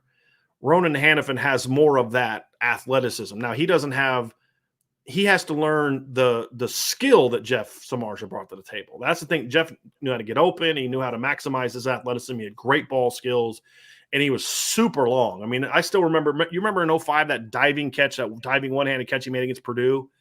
And him and Mo Stovall, that was just, I mean, you did not have to be an accurate quarterback at all to complete passes to those cats. I mean, it was insane. Maurice Stovall was an alien, man. Yes. I remember I looked at his wingspan. I think he had like 33.5-inch arms or something like that on top of being 6'5", like nuts, man. Nuts. His catch radius was yeah. Yes. So I would definitely say he's not as twitchy and as explosive as Ronan Hannafin was. So I just think that, which means their style of play would be different. Production similar, but I think the one area where I just don't see Ronan matching Samardzija would be the touchdowns, because of that. His length and the ball skills were just really impressive. And I mean, Jeff had 10 plus. He had 12 touchdowns in 2006, Ryan? I'm going to look that up because I think he had more touchdowns in 2000. It's Jeff Samardzija college stats. Let me just pull this up real quick. So he had 15 touchdowns in 2005, 12 in 2006. I think a big part of that too is if you go back and watch games, teams were game planning against him in the red zone, and he still had 12 touchdown catches. Like his 12, you could argue his 12 touchdown catches were every bit as impressive as his 15 the year before, because teams were, I mean, nobody really knew who Jeff Samardzija was going into the 2005 season. Like he had 17 catches for 274 yards the year before, had never scored a touchdown. Like who the heck knew who Jeff Samardzija was before he made that diving touchdown catch against Pitt? I mean, Notre Dame fans kind of knew, but I guarantee you would have had that, well, he's just a 3-star, conversation back then, right? But, I mean, they game planned for him a lot more in 2006, and that was the key. That was the key for him, was he just had great length. So some of these comments are just making no sense to me today. Yeah, Ryan, I get where you're coming from. Yeah. So that is going to do it for today's show. The chat's been a little wild today. Yes, this is the one. This is the play I was talking about, Mace. This is like, before that, who really knew who Jeff Samardzija was? Like, because I remember watching that play from behind, like they show the highlight, and it looks like Brady's throwing like right to a linebacker in the end zone or something like that. And then Samardzija just comes out of nowhere, and it's like, and just catches it. And like he had a great over the shoulder catch. Was it No, it was a back shoulder catch against USC in 2005. You remember that one? Which it was in the first half. I think it put Notre Dame up, and he starts grabbing they had the dome on the jersey, and he starts grabbing that and showing that. That's what him and Zibby did. They would grab that and like point it to the camera. He had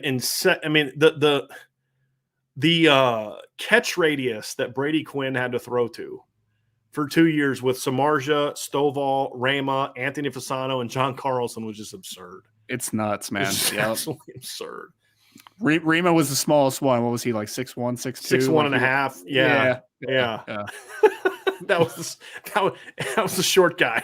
That was the small guy of the outside guys. I mean, they had like David Grimes and Matt Shelton in the slots, but like those guys were afterthoughts. I mean, they were bubble screens, quick stuff like that. I mean, you had Fasano was 6'5", John Carlson's like 6'6". It was pretty nuts. Interlocking ND. Okay, somebody said it was interlocking ND. I thought it was the dome, but he said interlocking ND. So anyway, that was a fun group to watch. It's a very, very fun group to watch. Ryan, that's going to do it for today's show. So that is obviously the mailbag, as my Mace AK, my guy Mace AK points out. Join the message board, everybody. You're not gonna miss out on that.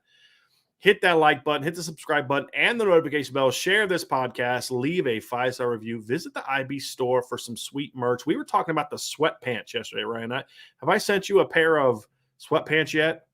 I got to send you a pair of IB sweatpants because they are incredibly comfortable. And we were discussing that on the message board yesterday. And as always, everybody, go Irish. Thanks for joining the show, everybody. We will be back tomorrow. Ryan and I will be back tomorrow. Vince and I will be back tomorrow.